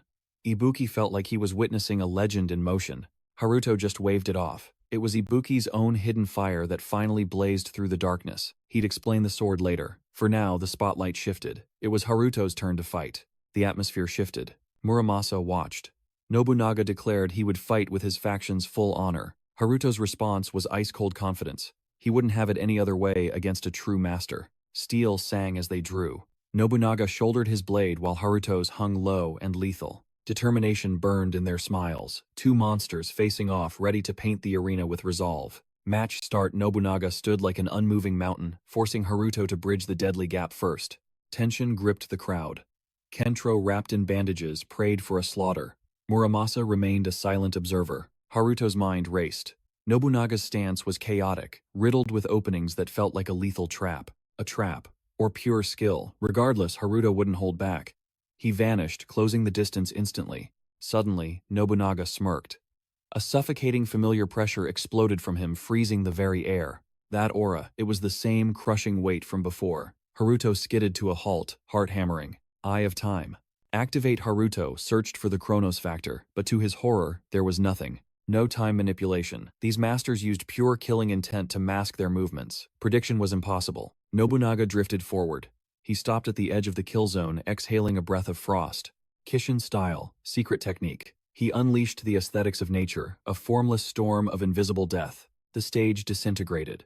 Invisible blades shredded the stone in every direction, a whirlwind of phantom steel. Danger. Haruto vaulted into the sky to escape, but Nobunaga was already there, waiting. A mid-air ambush. Nobunaga's swing was a meteor. Haruto barely caught the blow, steel screaming in protest. He poured every ounce of strength into his defense. Nobunaga's eyes flickered with a hint of respect. Counterattack. Haruto launched a chronofist, aimed straight for the heart. A strike that should end it. Nobunaga didn't flinch. Steel body activated. The impact should have shattered him, but he stood unmoved. 0 damage. Haruto recoiled, stunned. Both warriors leaped back, resetting the board in this deadly game. Nobunaga praised his survival. He wondered just how deep Haruto's well of talent truly ran. Speechless, Haruto realized his strongest punch was absorbed like a pebble thrown into an ocean. This wasn't just swordsmanship. Nobunaga had forged his very flesh into a living, breathing blade of iron. Haruto took a steadying breath. No more cheats. He had to trust his warrior instincts now. His mind went cold and clear. Seeing this transformation, Nobunaga's grin widened. The real battle begins. Sharp focus ignites. Haruto activates Quick Body, while Nobunaga's stealthy steps blur his very form. Both accelerate. Haruto's blade roars forward, but Nobunaga vanishes instantly, retaliating with a lethal arc. Haruto parries, twisting mid-air for a spinning strike.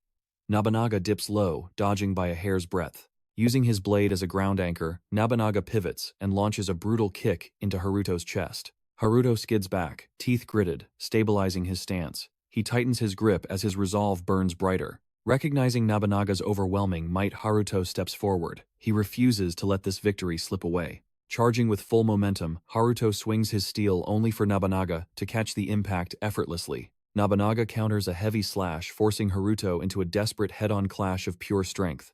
Airborne Haruto evades and strikes back instantly. Gravity couldn't stop the velocity of his desperate blade. Steel clangs again. The spectators are paralyzed, their vision failing to track the godlike speed before them. While Nobunaga's genius was expected, whispers spread. Who exactly was this terrifyingly powerful exchange student? Yuzuki watched in horror, screaming that the exchange program was a mistake if it led to such carnage. Ibuki's cries for Haruto were drowned out by the thunderous roars of Nobunaga's loyal faction.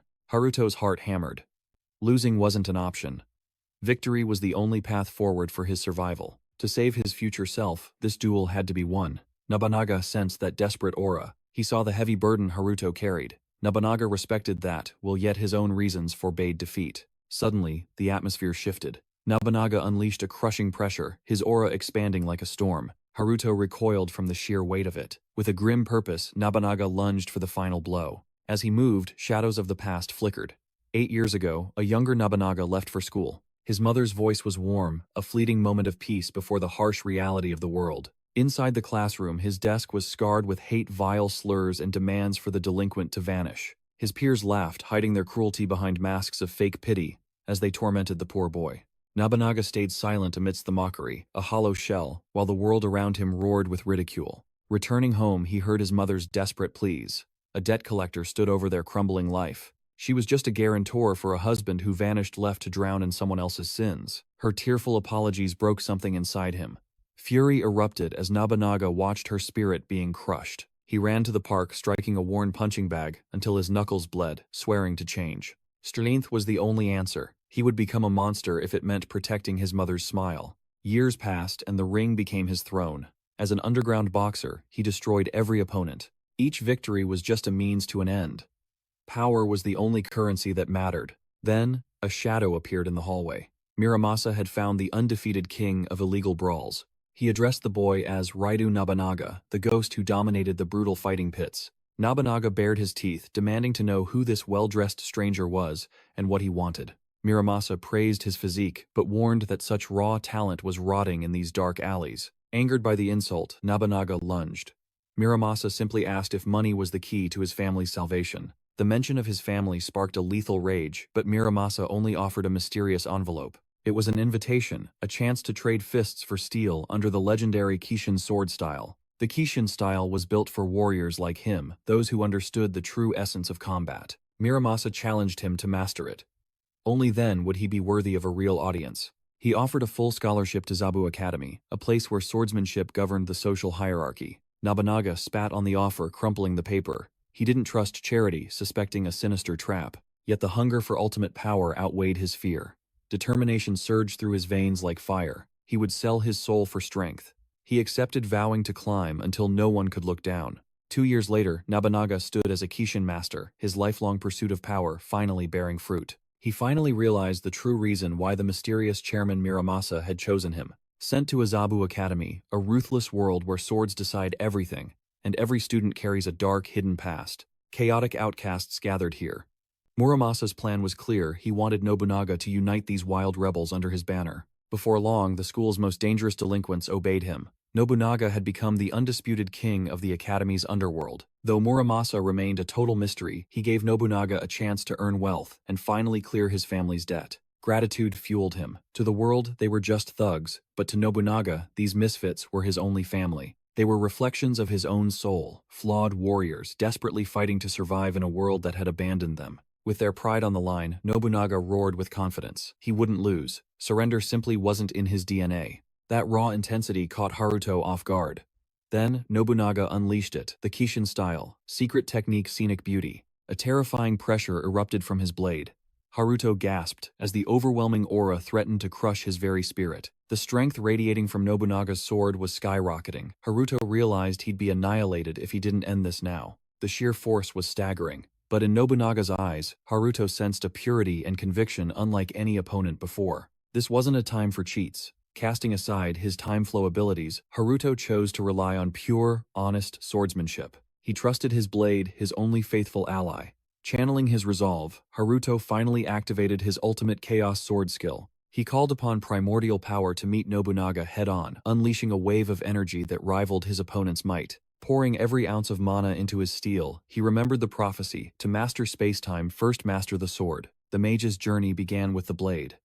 Nobunaga watched in shock as Haruto began to laugh with pure exhilaration. Their swords collided. The massive impact sent shockwaves through the arena, throwing both warriors back with devastating force. Nobunaga felt the same fire. Grinning wildly, both warriors charged again, putting everything they had into one final strike. When they clashed, a cataclysmic explosion rocked the stadium, swallowing the entire stage in a thick, suffocating gray smoke. The crowd fell silent. Yuzuki and Ibuki watched with trembling hearts, while Nobunaga's followers prayed for their leader's victory. Tension choked the air. Only Muramasa remained still, calmly waiting for the dust of this epic duel to settle. As the haze cleared, two figures emerged. But shock filled the arena. Nobunaga's legendary sword lay shattered in pieces. Blood spilled onto the stage. Nobunaga was paralyzed with disbelief. Haruto had actually sliced through his invincible steel body. His ultimate defense had failed. Collapsing, Nobunaga realized Haruto's sword power was boundless, perhaps even eclipsing the chairman's own. The announcer's voice shook as he finally declared Kuju Haruto as the winner. The stadium was plunged into stunned silence. Then, the crowd exploded in chaos. Yuzuki swayed dizzy from the shock of the miracle she had just witnessed. Haruto stood perfectly calm as healers rushed the stage. Muramasa, watching from the shadows, was quietly but deeply impressed. Defeating the third rank using only swordsmanship proved everything. To Muramasa, Haruto was finally revealed as the Awakened One. He was the one, the prime candidate to destroy the horrific enemies that had plagued Azabu for 50 years. The nightmare might finally end. Meanwhile, Haruto stared at his trembling hand, still feeling the heat of the battle. The thrill of the duel was intoxicating. For a fleeting moment, he simply marveled at the joy of the fight. It was a warrior's true bliss. Later outside the gates, Haruto stood speechless as a strange sight greeted him. Nobunaga and his entire gang bowed in perfect unison, offering a sincere apology for all the chaos they'd caused. "It's fine now," Haruto stammered, glancing at Ibuki. Nobunaga looked up, his face full of genuine newfound respect. Thankful for the mercy, Nobunaga threw a heavy arm around Haruto's shoulder, admitting that losing actually felt quite refreshing. The delinquent's mood had flipped instantly. Haruto was amazed by how much vibrant energy now radiated from his rival. But noticing the staring students, Haruto panicked. "Keep it down," he hissed, desperate to avoid making another huge scene. He hated the spotlight. Nobunaga just laughed, telling him there was no point in being shy after such victory. The Rao faction had been beaten fairly. Now, by the laws of the school, they were Haruto's loyal brothers. They would stand by him forever. Surprised by this declaration of loyalty, Haruto could only nod in quiet acceptance. "I understand," he replied. "I'll call you if things get ugly." Nobunaga's grin was wider than it had ever been. "You can count on us," he roared. The next morning back home, the television news delivered a grim update. While human crime was dropping, a darker shadow loomed. Reports of dungeon-born monsters were terrorizing the nation every year. Migrating beast species were ravaging cities. The death toll was rising, pushing Japan's defense forces to their absolute limits. The police and military were desperate, pleading for elite warriors to step up and join the fight against extinction. The Adventurers Guild news broadcast played. Japan's economy had reached a legendary 10% annual growth rate since dungeons first appeared 30 years ago. After a quiet prayer for his parents, Haruto prepared for his day. Japan's elite dungeon hunters had turned the nation into a global economic powerhouse. Billions were channeled into magic stone tech and advanced anti-monster weaponry research. Ri handed over his lunch. He thanked her warmly for the meal. "Off to Azabu school again?" she asked. Haruto confirmed his exchange program continued. She sighed, dreaming of the school's elite campus and its breathtaking architecture. Haruto chuckled, calling it old-fashioned, though he was being treated like royalty. Ri beamed happy. He was finally enjoying a normal, peaceful student life. Seeing her genuine joy, Haruto felt a wave of warmth and agreement. "Today's your first day of middle school, right?" he asked. She nodded nervously. She was determined to catch up on everything she missed during elementary years. Haruto patted her head, vowing silently to protect her happiness forever. Near Azabu High, a woman's desperate scream pierced through the morning air. A man gripped her arms, snarling about the money he wasted on her. Passers-by whispered, it was Malulu, the superstar influencer with 3 million fans. Haruto glanced back but decided to ignore the drama and keep walking. Malulu broke free, mocking the man's pathetic attempt to control her life. Enraged, the man warned of a nearby dungeon, but she ignored him. Suddenly, a chilling sound made her blood run cold. She froze instantly. A dungeon gate tore open, and nightmare creatures began to crawl out. Imperial centipedes. B-class annihilation monsters. Absolute killing machines, with rank 5 threat. Recommended raid level, 1,200. Malulu was paralyzed by terror. She collapsed as the chitinous monsters swarmed closer, their mandibles clicking loudly. Panic erupted. Why were monsters appearing outside the designated dungeon zones? It's a migration, someone screamed. Chaos reigned as everyone abandoned the girl. A massive jaw lunged for her throat. The crowd watched her doom. Suddenly, a blur of motion, Haruto leaped directly into the fray. The ground shattered. In a flash, the monster's head was cleanly severed. Green ichor sprayed everywhere. Haruto calmly scooped Malulu into his arms. She stared up at her savior breathless as he gently set her down. He turned to leave without a word. He hated getting involved. Yet he couldn't just sleep soundly while innocent people were being slaughtered. But wait, the severed head began to pulsate, reattaching to the body. High-speed regeneration. Just then, a squad of local adventurers arrived. "Is everyone all right?" the leader asked, identifying themselves as the Minato branch. They barked at Haruto to run before he got himself killed. "Sir, it's a B-class Annihilator rank S subjugation level 1000 plus. The leader pales. Their team's average level was a pathetic 80. They stood no chance. This wasn't a fight. It was a suicide mission. "Call the Seven Sages," someone yelled. "There's no time," the leader roars. Steel meets fear. The adventurers prepared to die protecting the civilians. Haruto watched from the shadows. The centipede lunged at two defenders. They braced for impact, outmatched and outclassed. Suddenly, a chain rattled. Chains manifested Haruto's. Stop chain froze the beast mid-air. The adventurers watched, stunned by their salvation. Ignoring his secrecy, Haruto unleashed his space-time magic. To bind the horror, activating Quick Body, he surged forward like a lethal bolt of lightning. The centipede counterattacked, vomiting a deluge of corrosive acid. Haruto pivoted instantly. Watching the earth melt, he realized the terrifying potency of its venom, and swore to end this. Suddenly, the beast lunged from the shadows below, with gaping maws. It snapped shut, seemingly bifurcating him. Yet Haruto flickered like a fading ghost. His avatar replay skill tricked death, leaving only a past echo behind. 0.3 seconds late, the monster missed.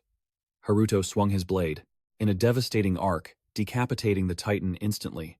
The leader stood frozen in pure disbelief. As the skull crashed down, Mulu watched, mesmerized. Haruto approached the kill, reaching out. Thoughts on this power? Comment and rate it from 0 to 10. Today,